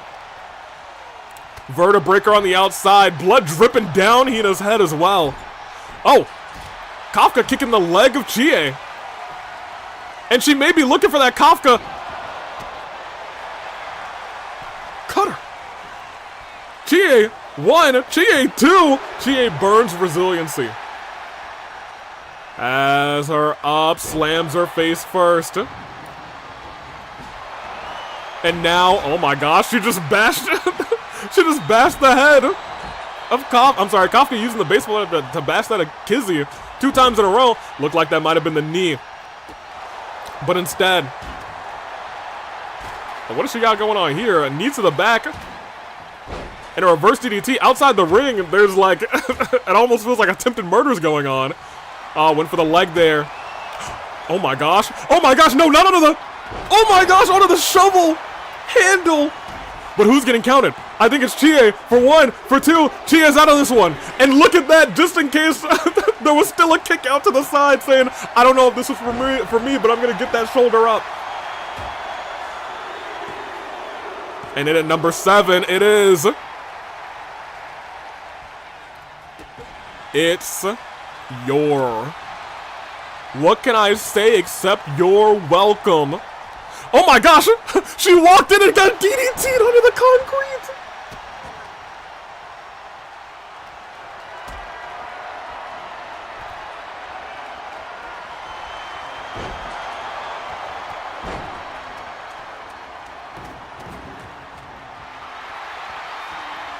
Oh my gosh!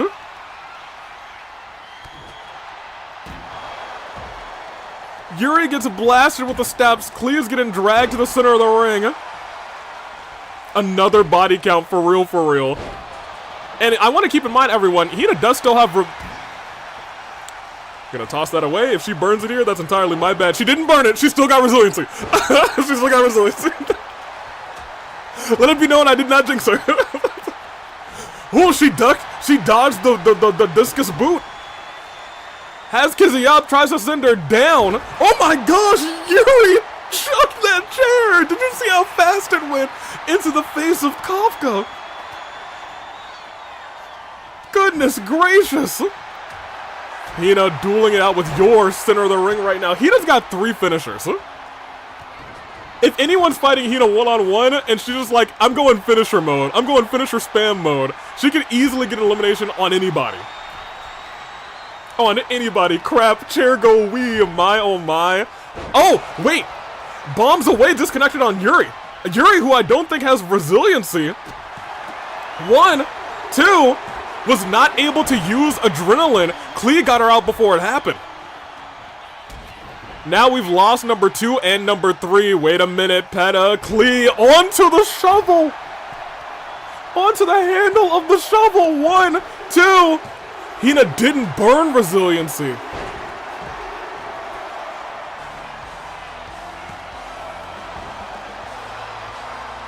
Number 8 is Charlotte.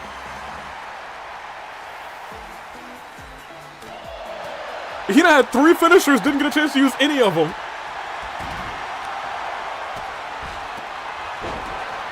My gosh, and now I believe the only person who's won a championship who's still in this match is Klee.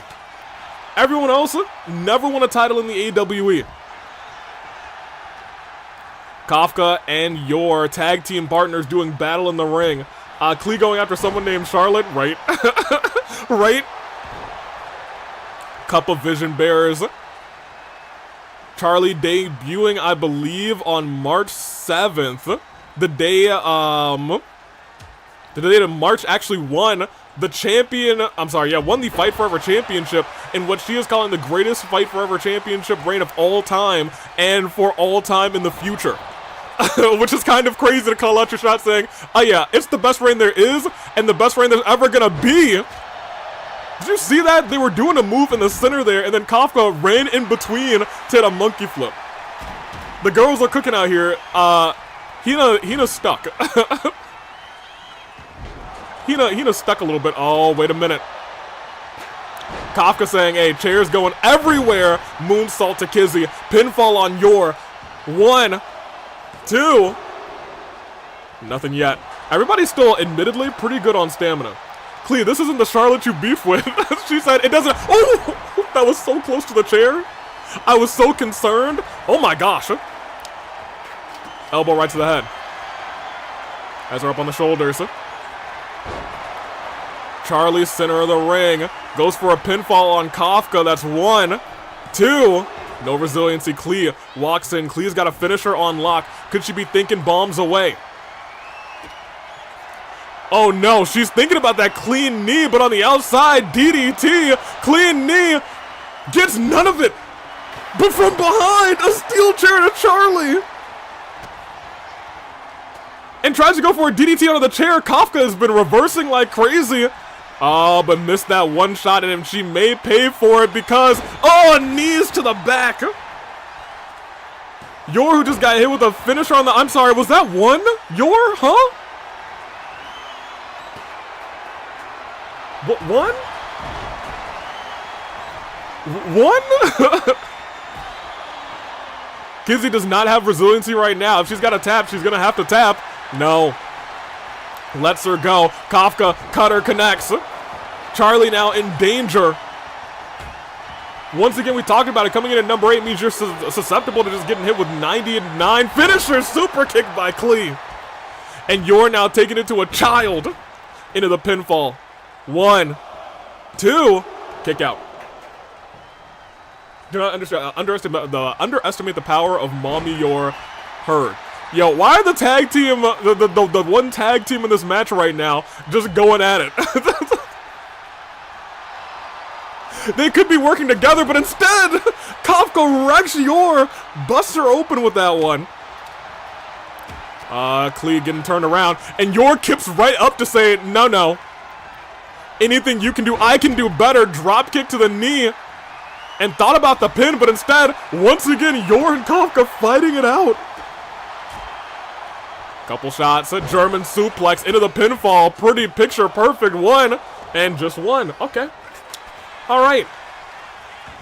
Fair enough. Charlie dueling it out with Qiqi. The two of them were both in the golden ticket match this year. Kick out by Qiqi. No resiliency burn, I think, is the most surprising part. Gozu fine with anyone winning here. Clee is on the verge of tapping out, but able to survive. As Yor's going to get a baseball bat. Kafka from behind. And Charlie, wait, no, Charlie not going after Clea. Just a pinfall over on Clea. Clea has been so beaten and battered, has no, has no stamina, still able to get the shoulder up. Why did I type Pikachu? Hey, it's a Pokemon, you know what I mean? Hold on, figure 4. Never mind figure 8. I wonder if Clea's gonna get out of this immediately. She did, who would have thunk?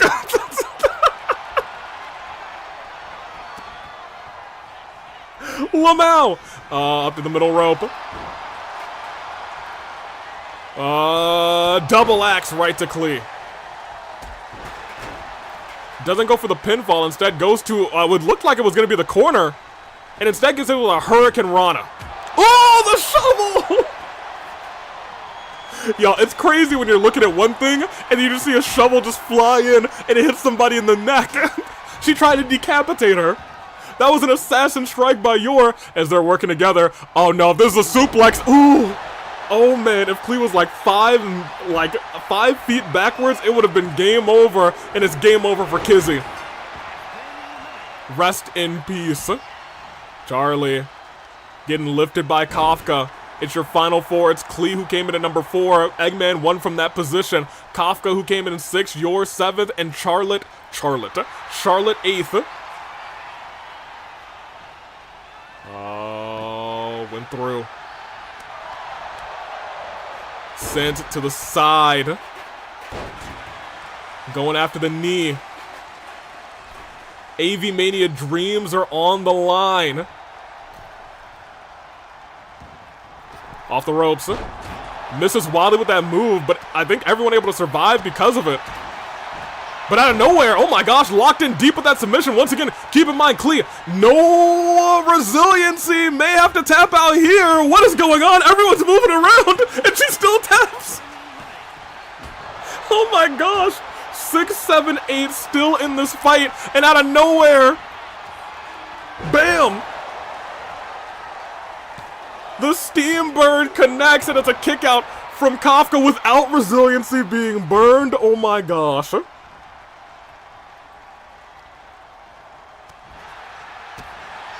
Oh my gosh, reversal by Yor.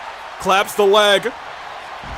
And this time locks in that Assassin's submission again. Pulls it back. Charlotte doesn't have resiliency, but lets it go. Pop up, Hurricane Rana. Catches the shovel. Rolls out. Charlotte's in danger. Oh yeah, how did I get the crown? I don't know how you got the crown. Charlotte makes Klee tap. Lamal, you're right, actually. It's Revenge of the Charlotte. Oh wait, up to the top rope. Yor gets a big old splash. Pinfall. 1, 2. Charlie burns resiliency. Y'all, I feel like the ladies, like the gentleman's Gauntlet Eliminator was also great, but the ladies, they're throwing weapons like crazy. Spear. 1, 2. Resiliency's burned on everyone but Kafka, but the picture here is Kafka does not have resiliency built up right now. If anyone's able to get a big move before she builds up resiliency, it could be Curtains. Oh, stomped the arm. Going up to the top rope. Begging for her to get up. Instead, tag team partner saves tag team partner. And says, I'm setting her up for you. Oh my gosh, they are working together.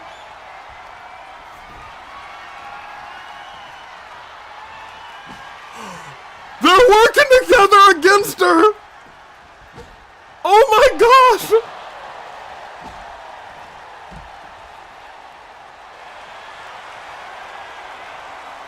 You're bashing Charlotte's head with a baseball bat while Kafka had her legs wrapped up in a figure 4.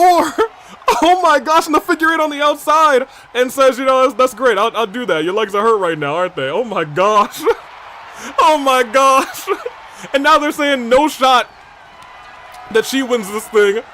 Kafka saying good night. God bless. Farewell, dear assassin. That's gonna be all she wrote. That is 1. That's 2. And that is...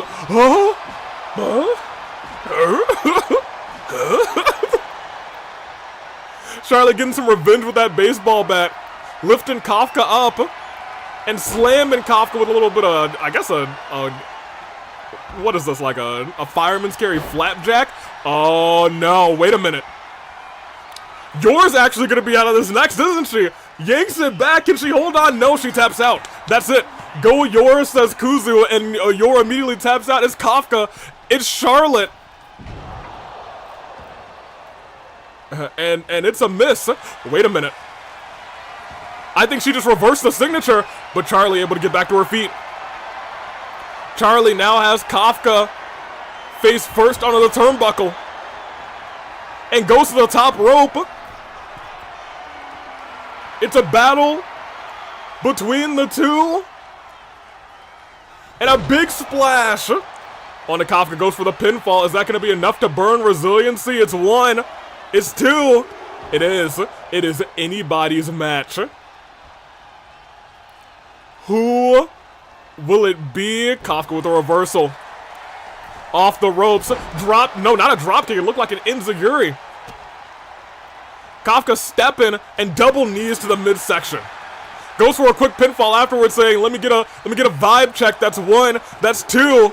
The vibes are checked, and Kafka's checking her way to Avi-Mania. After the kick rocked Charlotte and bust her wide open, Kafka wins at number 6, I believe. We started off with a banger between Hina and Qiqi. But his names were eliminated from the list. Oh yeah, Hina really did say, hey, taste shoe right now. Yuri came in at number 3. As the night rolled on, kicks from Qiqi like crazy. And out of nowhere, Yuri hitting that vertebreaker.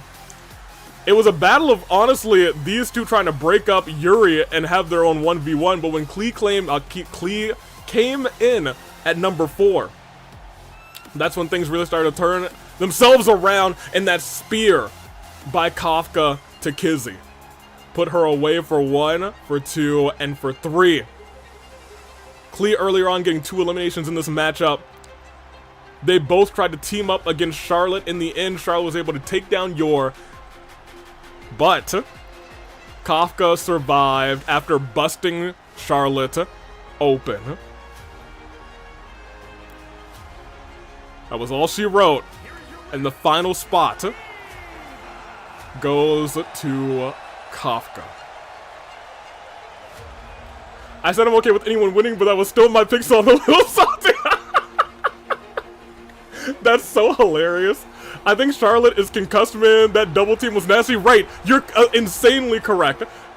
When they worked together in the final 3, she put her on the figure 4 against the LED post, and then it just you're wailing away on Charlotte's forehead with the baseball bat. Nasty work. Nasty, disgusting, and honestly downright despicable. But we'll move on. That was incredible. What else can I say except dang, y'all? We got ourselves a show. That being said, I'm gonna let the crew get things together for our town hall. First ever AWE town hall. It was indeed spot number 6, and somebody did pick spot number 6 on the Twitch side, so somebody's getting pancakes.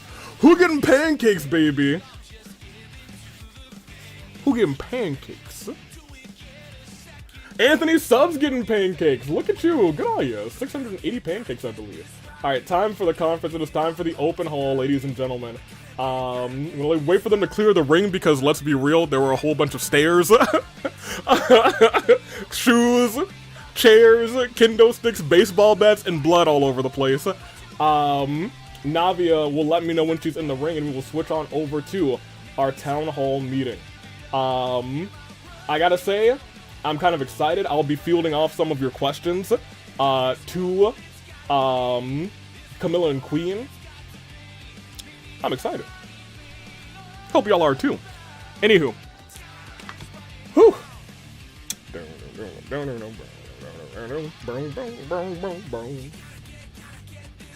Actually, now that we're here, hey, let me see all of your prediction numbers. How do y'all do tonight? Time and time again.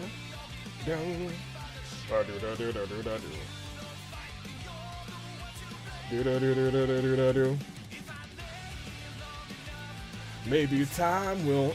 Quick question: do we learn about the women's Fight Forever Gauntlet spots tonight?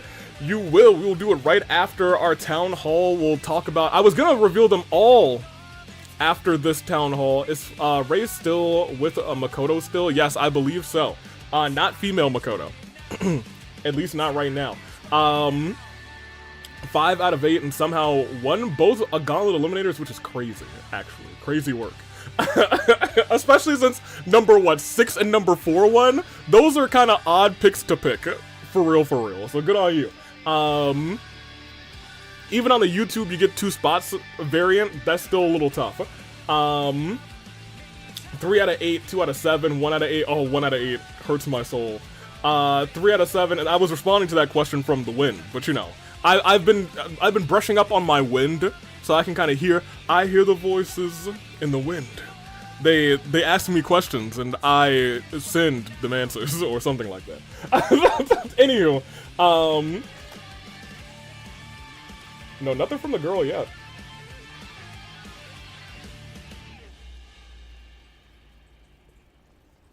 Yeah, nothing from the girl yet. I guess we're just waiting, y'all. I guess I could tell you guys now what the, who's in the Gauntlet Eliminator. Yeah, we'll do that. So listen up, y'all. We got 5 people voted in, and it's time to talk about it. In 5th place in this Gauntlet Eliminator, it was from, I guess, Undertale and also kind of Deltarune. It is Undyne. Has made it in. In 4th place in the votes, it is an OC. Has been asking to battle Moko, but may have to focus on this Gauntlet Eliminator instead. Lo and behold, it is Flare. Running in at 3rd place, it is the ever-elusive, I don't know much about them outside of the actual historical literary figure. It is Don Quixote. In at number 2, we have ourselves Momo. Momo from the Dan. That one. And last but not least, in at number 1, the very beautiful, very fantastic Black Swan. You love to see him. Those are our 5. There will probably be a graphic up maybe Sunday. I'll be out all day. Wait, hold on.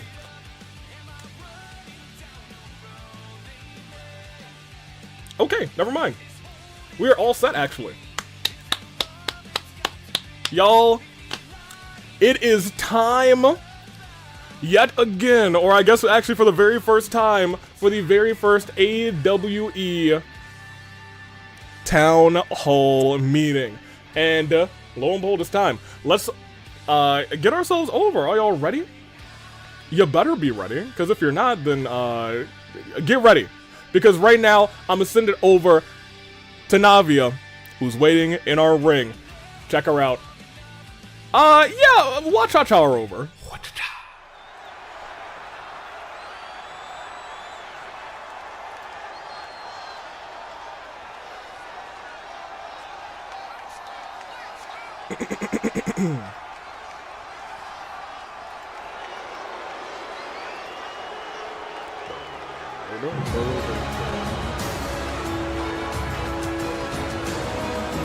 Now first, Camilla.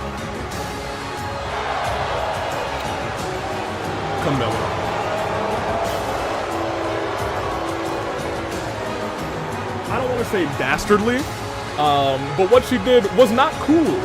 Was not cool, guys. And I spit in the face of everyone who was not cool. I need to get my microphone ready, actually, because I'll be reading out some of your things and stuff. Camilla out here first. We also get chat over here. Now next is Queen.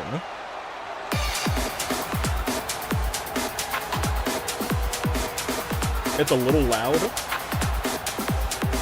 Here, we can cut it down to a smidgen. There you go, just a little loud. Scream. Momzilla, for real. Where's Queen?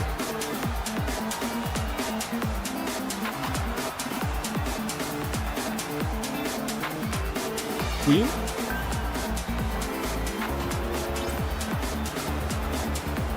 Did Amon get her? May have made some bad choices, but let's be real. I'm used to crushes making bad choices. Oh boy. Oh man, she's taking her sweet. Yo, Queen. We gotta show. I'm sick and tired of people wasting time on my show. Anywho, yo, where is she? Like for real, like legit.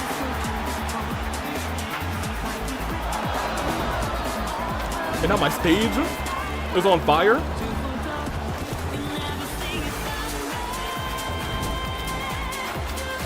What took her so long? She was supposed to be up. What championship does she have? Oh.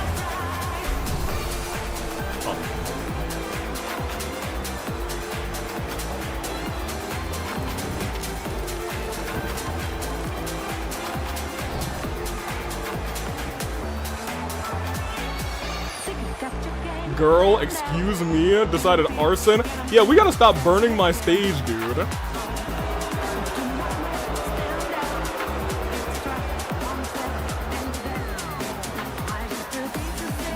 She's the people's champion, Avi? No, the people didn't like what she did. Queen thinks she's the final boss. That's what the logos on the screen say. I still don't know what championship that is. The champion of wedding crashers? Okay, that might be true. The hierarchy of power in the AWE has changed. Apparently, AWE Hollywood champion? When was this a thing?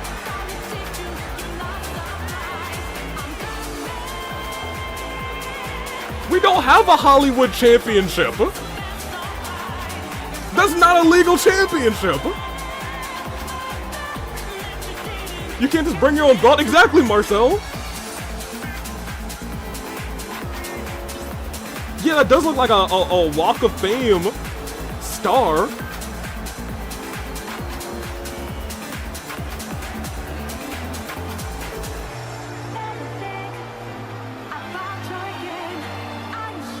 Alright, look, whatever. Let me focus in. Yeah. Thank you, Navia, here. Let's get a couple of our questions on the screen. First and foremost, oh dang, y'all are in the way. Here. Well, actually, you know what? First of all, I can read them to you. It's just from the Noble Fixer, trying to give some words of encouragement, saying, hey, may the both of you still have a bright future together. I am going to get you, Ayas, off of the screen for a second. Just so you can read all of the chats completely unhindered. But that's not the question. I'm going to run through a couple of these because, yeah, first of all, they suck. Y'all both suck. But I'm going to be unbiased in this question asking. But we're going to start here with Randobot. Because a lot of people actually had a similar question over and over again. Why did you do it? If this was a battlefield, we'd both be dead. What was your true reason why you attacked them?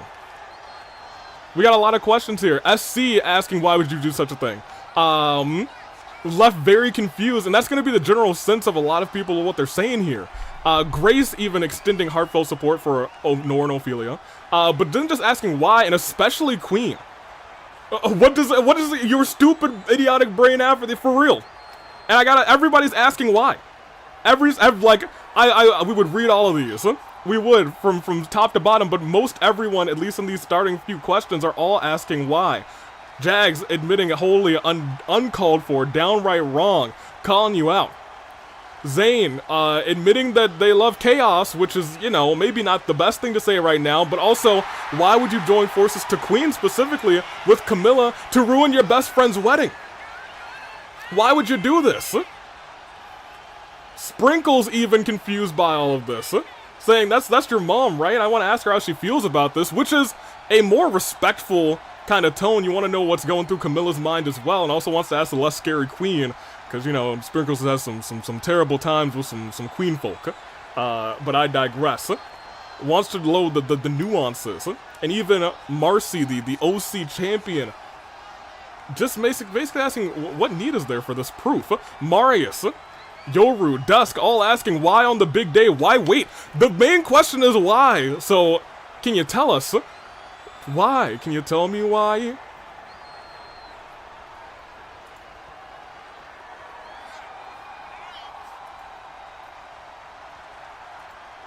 I'm back.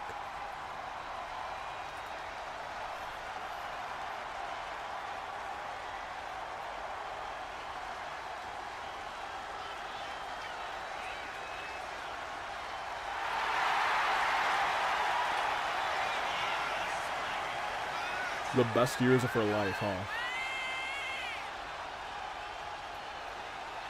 Alright, well, Queen, what about you? You got anything to say?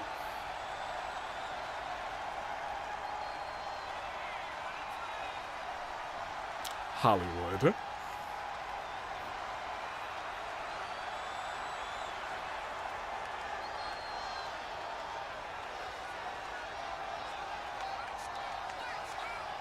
Dang. Alright, well, I understand that. Okay, whatever. We got other questions, because that's not everybody. We got a whole bunch of questions. Some people didn't just ask why. Like, bring me over here, Rio. So the first one was really, the latter one's really like, hey, why wait for so long? But this first one was like, are you jealous, Queen? Is this all a bout of jealousy?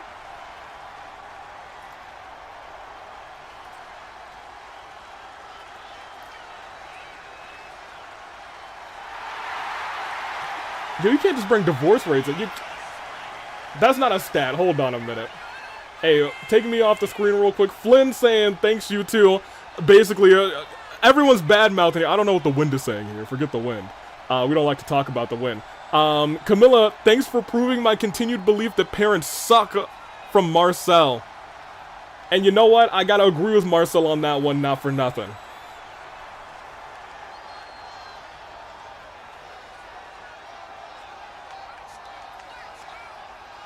I don't think you can just pull the mother card on this one. But we got a couple more. From a couple anonymous sources, even February saying, do you hate lesbians being happy? Ophelia's happy with Noir, you won't get it. Oh, that one did say which guy. Yo, this whole thing's not a farce. You can't just call somebody out for, okay, no, in fact, bring up the heavy hitters. Take me off the screen for these heavy hitters. It's crazy, Cat coming out here with the heat. That you've ruined this. Are you happy? Was it worth it? And Adam coming out here with this heavy hitter essentially saying, you're the worst of the worst. And hoping that you never experience being cheered by the audience again. That you're despicable.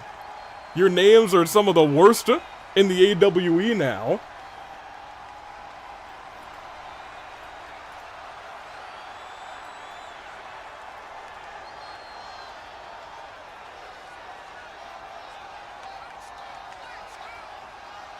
Yeah, their hearts are set on it. I think that's all that matters at this point.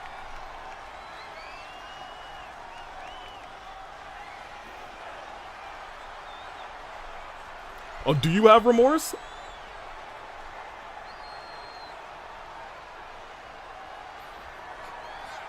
Okay.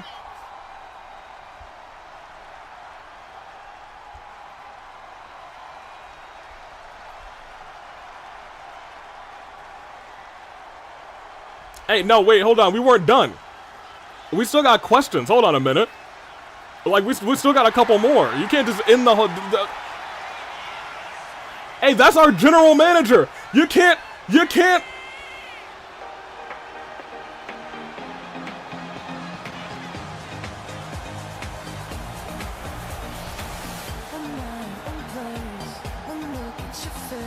Oh, it's the girls. It's the girls!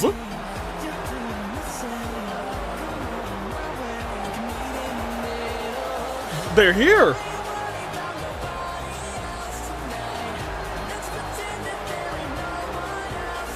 You can't just walk out. They're not just walking out. They're here. The girls are here.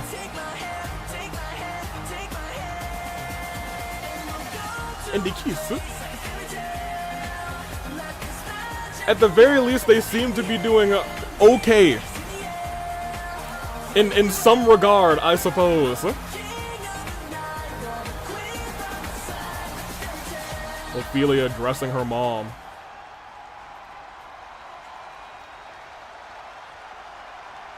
Slap my general manager. I can't believe this. Huh?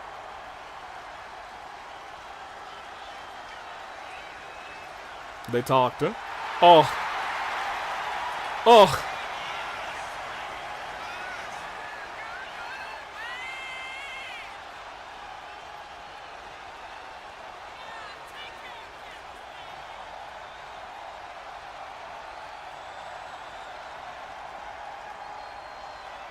Hey, Ophelia's a better person than I, because I would not be given the forgiven mood right now. It wouldn't be me.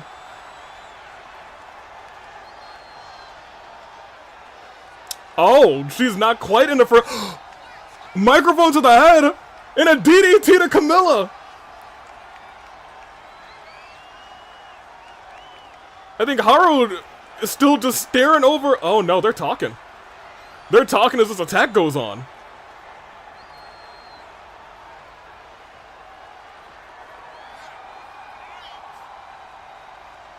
Go on, say what's on your mind. What you got, Haru?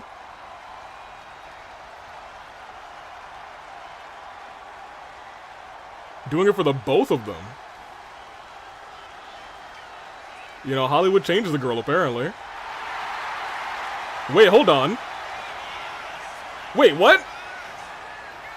Wait, Jessica's getting back out here. Is this official? It's official. Hey, hold on a minute. Oh, wait a second. They're in the ring right now. Is Jessica down there? Cut us over. Yeah, it's on, baby. We got another fight. We got another battle. Impromptu. I gotta switch everything around. Ladies and gentlemen, we got a brawl. Haru said she's not waiting until Avi-Mania. She said she can't wait 8 days. But Queen firing back. Ran into Jessica. And Haru with a return and fire. You hear the audience backing Haru in this fight. You see Ophelia in the corner backing Haru, backing Noir in this battle. Former great friends. Oh yeah, there's a poll. Y'all, look, I was not prepared for any of this. This was just gonna be a talk and answering questions, but never mind. We go on one more time. Noir. Queen. There you go. Twitch, here you go. Y'all can have one too. Oh my goodness. Goodness gracious. Hubba-blee. Hubba-blee. Queen.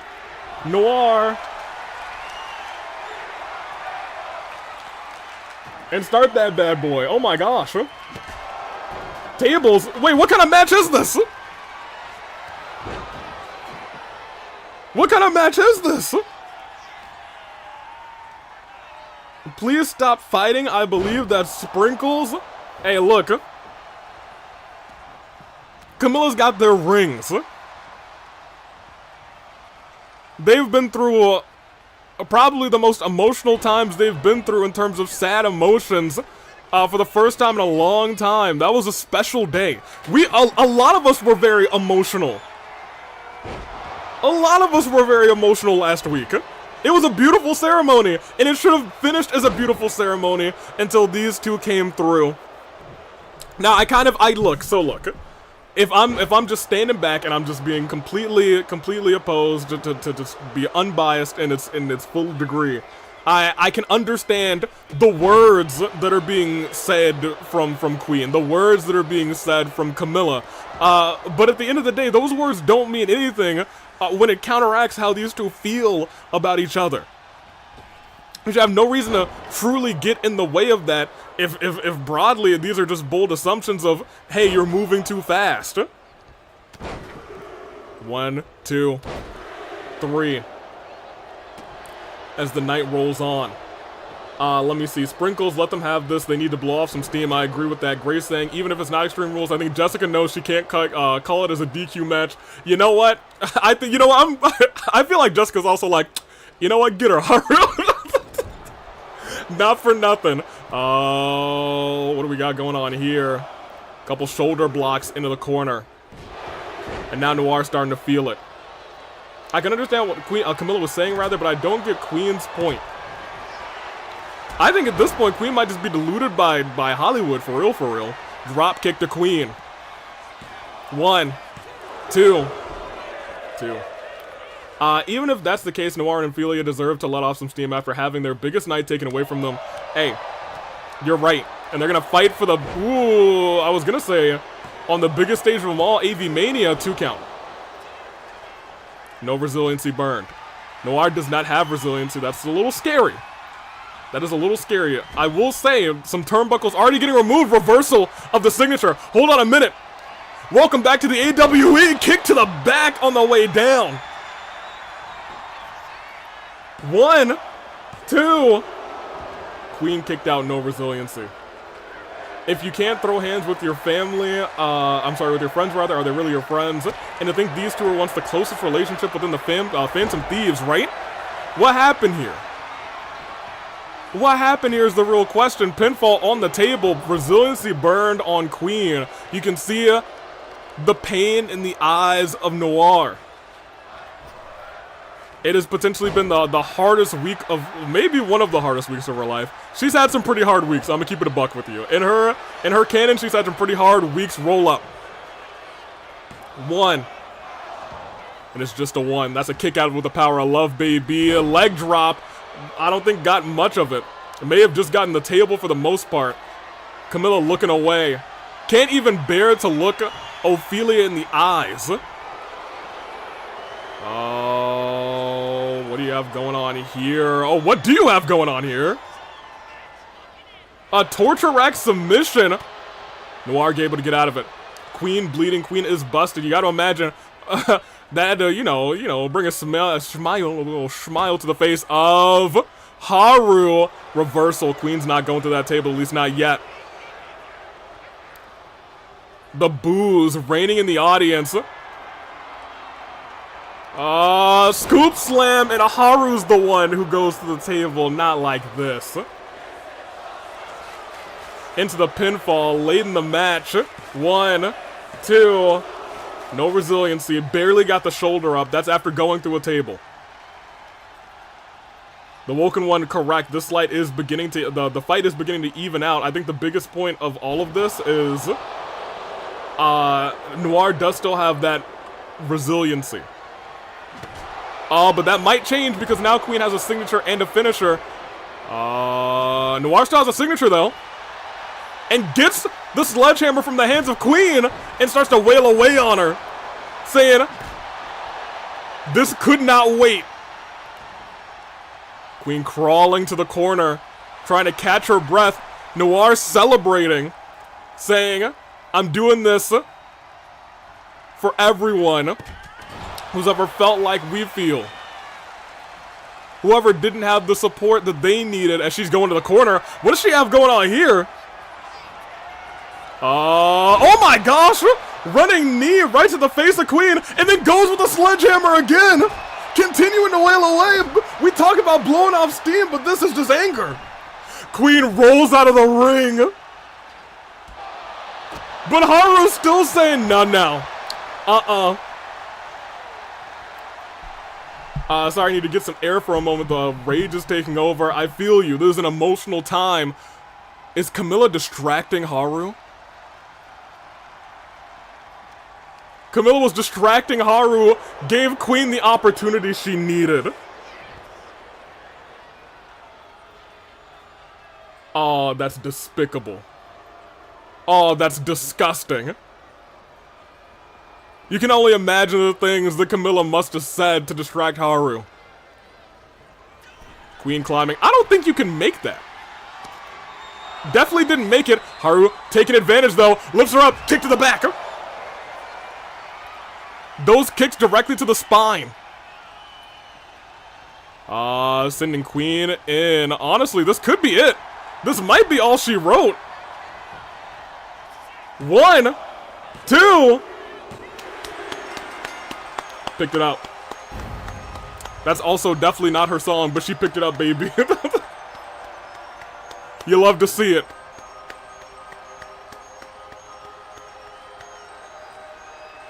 Face goes first, and this was all about anger. We know that Haru could have ended it a minute ago, a hot minute ago. But instead used a sledgehammer and almost was to her detriment.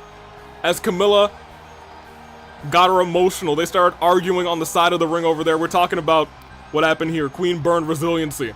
That's what you get for crashing a wedding, and they're gonna try and do that again Saturday at Av-Mania when they're in the cell. Kick to the back of the head, and a big ol', ooh, that forearm. You love to see it. Let's go, Haru. Good job, though, Haru. I do truly wish this whole thing never happened, and Haru and Ophelia could just love in peace. Agreed. Yeah, Queen just got her butt kicked. Overrated Hollywood wannabe, and that big ol' running knee. This is where we thought it was over.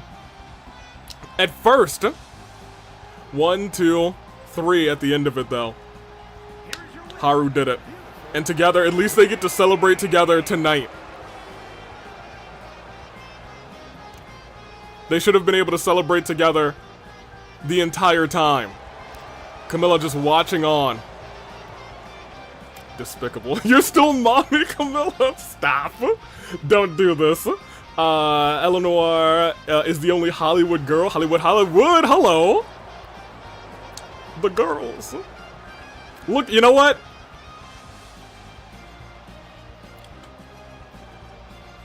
We've had an emotional night.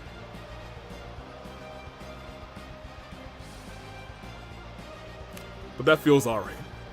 That's love. That's love, right? This is how last week should have ended. Ridiculous. Anywho, we're done. Get us out of here.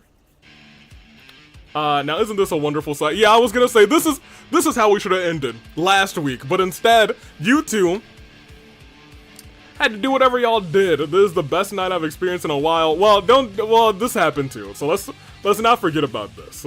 Let's not forget about this. This did indeed happen. Queen Noir.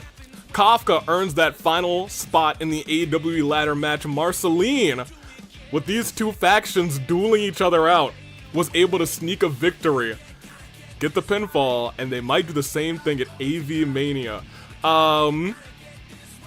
Iroh kind of abandoned Itto, and Itto, oh no, dude. I have not heard from Medical, but we will continue. Gunther. Okay, so here's the thing. Akechi started to kill Gunther, then he made Gunther bleed. And instead of Gunther kind of freaking out, he said, I'm gonna kill him. And then he killed him. Is Itto okay? I really need to know. I have no news from Medical, and I don't blame Medical for being slow. Because they're hurt. They're hurt themselves. The Repairman hit an end of days onto the handle of a sledgehammer. It's the only finisher I think he hit in that match because he did not want to hurt his boys. He did not want to hurt his boys. But at the end of the day, he said, I have to do what's right as a leader, even if potentially it kills me. Iroh. I think maybe still had the spot of the night. From the top of an ambulance, Iroh hit a German suplex, and they both careened off of the ambulance, and it was crazy, dude. Dr. Robotnik, the king, will go face-to-face with the king and 6 other gentlemen at Avi-Mania in the ladder match. And lastly, Tai and Naomi beat Resident Evil. That was our show. I don't think I heard the men's Gauntlet winners either. All I know is Nugget got in. I'll go through them again. Dude, I'm calling it the silliest German suplex. I feel like at this point, Iroh might have to have, like, a top rope German suplex as another finisher. Because that was crazy work. Let's check out our news. Iroh tried to distract the enemy during the match with a seat at ringside. Amon wouldn't have any of it and round out, throwing his opponent straight into his rival, shutting down his attempts to interfere with the match. Interesting. Tai injured. And that's all we have, actually. That's it. It is just Tai got injured and Iroh had his attempt shut down, which is unfortunate. That's not good. And I think the biggest news is Itto. We are waiting on word from that. I guess we'll find out hopefully at Rebellion, if not before then. Also, we had a happy ending. Does the next show cook? Probably not. But we will see. No, the next show didn't cook. We don't want this. The next show did not cook. Get us out of here. Miku versus Makoto. Sleepy boy. Hina versus Panette. That could happen, I suppose. March versus Gin. I mean, that's Fight Forever versus Fight Forever. I think that would be a fun match, not for nothing. Why? Arrow's supposed to be taking this day off, and it's supposed to be a 5-match show, but what would have been our mysterious 6th match?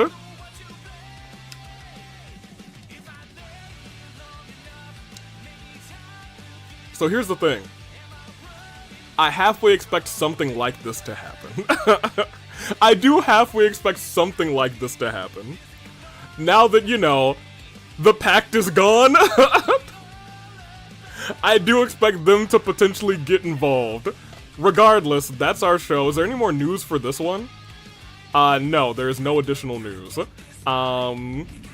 We do still know Neo's injured, but Neo's, I don't think is competing, maybe next Friday, but other than that, I don't think competing before Av-Mania isn't booked for Rebellion. Regardless, that is our show. We'll look at our roster real quick. Yeah, Moko, you've kind of been, you've been losing a lot, so I don't know why you're at number 1, actually. I feel like, if anything, if you're at number 1, Arrow should at least be in the top 5. Y'all have both been fighting a lot. Alright, fair enough. Majima, Gin, Klee, Zuko. Klee, you just made a return. How are you up here? Anywho. Tai, Nimona, Panette, Marin, Gwen. Yo, y'all can't leave the top 10, apparently. That's kind of hilarious. Since when was Amon, Panette, and Yosuke a team? They're all a part of the movement. They've been a team for a minute. Amon is from the Legend of Korra. That is true. Don't question her greatness. Go Moko! Losing, but cooking. Admittedly, that is true. And for once, we don't have an ultra major beatdown on the live shows. You know what? Hey, I'm good with that. I'm fine with that. It wasn't an ultra major beatdown. We had a sanctioned match at the end of this. I'm okay with another sanctioned match. Security's doing pretty good, y'all. Security's doing pretty good. Gwen, Iba, Marceline. Oh, they're creeping. They're creeping up. Oh, look at them. They're creeping up. Good for them. Arrow's number 14. Splendid. My guy. Number 15. Futaba. Number 16. Pai. My other guy. Number 17. Miku 18. Robbie 19. And Joker rounding off your top 20. That was a whirlwind of a fracture. We got 2 more shows before Avi-Mania. We got a couple people face-to-face in the ring at this coming Rebellion. It'll be Mondo and Akechi face-to-face. It'll be Miku and Bernice face-to-face, learning the stipulation of their match. I'm gonna keep it a buck with you. I'm sure it's not just going to be the 2 of them, especially now that the pact is broken because of Qiqi. Let's keep it a buck. That being said, watch out, Amon. I will give you guys the list of folks who are in the men's match one more time. Where's my doc? And there will be a, I think most everything, I think everybody except for,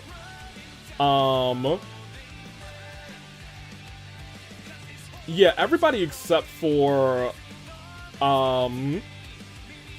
Iroh's last person and Amon's last person are known. I can make pretty much every other match card now, which is nice. Very nice. The men from that Gauntlet Eliminator that you guys voted on, you voted in Splendid, Golden Nugget, Okarun from Dan to Dan, and Ash Ketchum. He's gonna catch them all. Those were your top 5.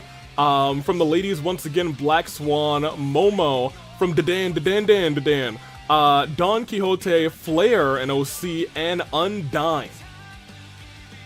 There you go. Qiqi is a stupid. Qiqi forgot about the pact. Qiqi did forget about the fact. It's called Fracture because packs got fractured here. A lot of fracturing happened today. Oh yeah, I guess I gotta add me to this list. Because I'm in a War Games match. War Games.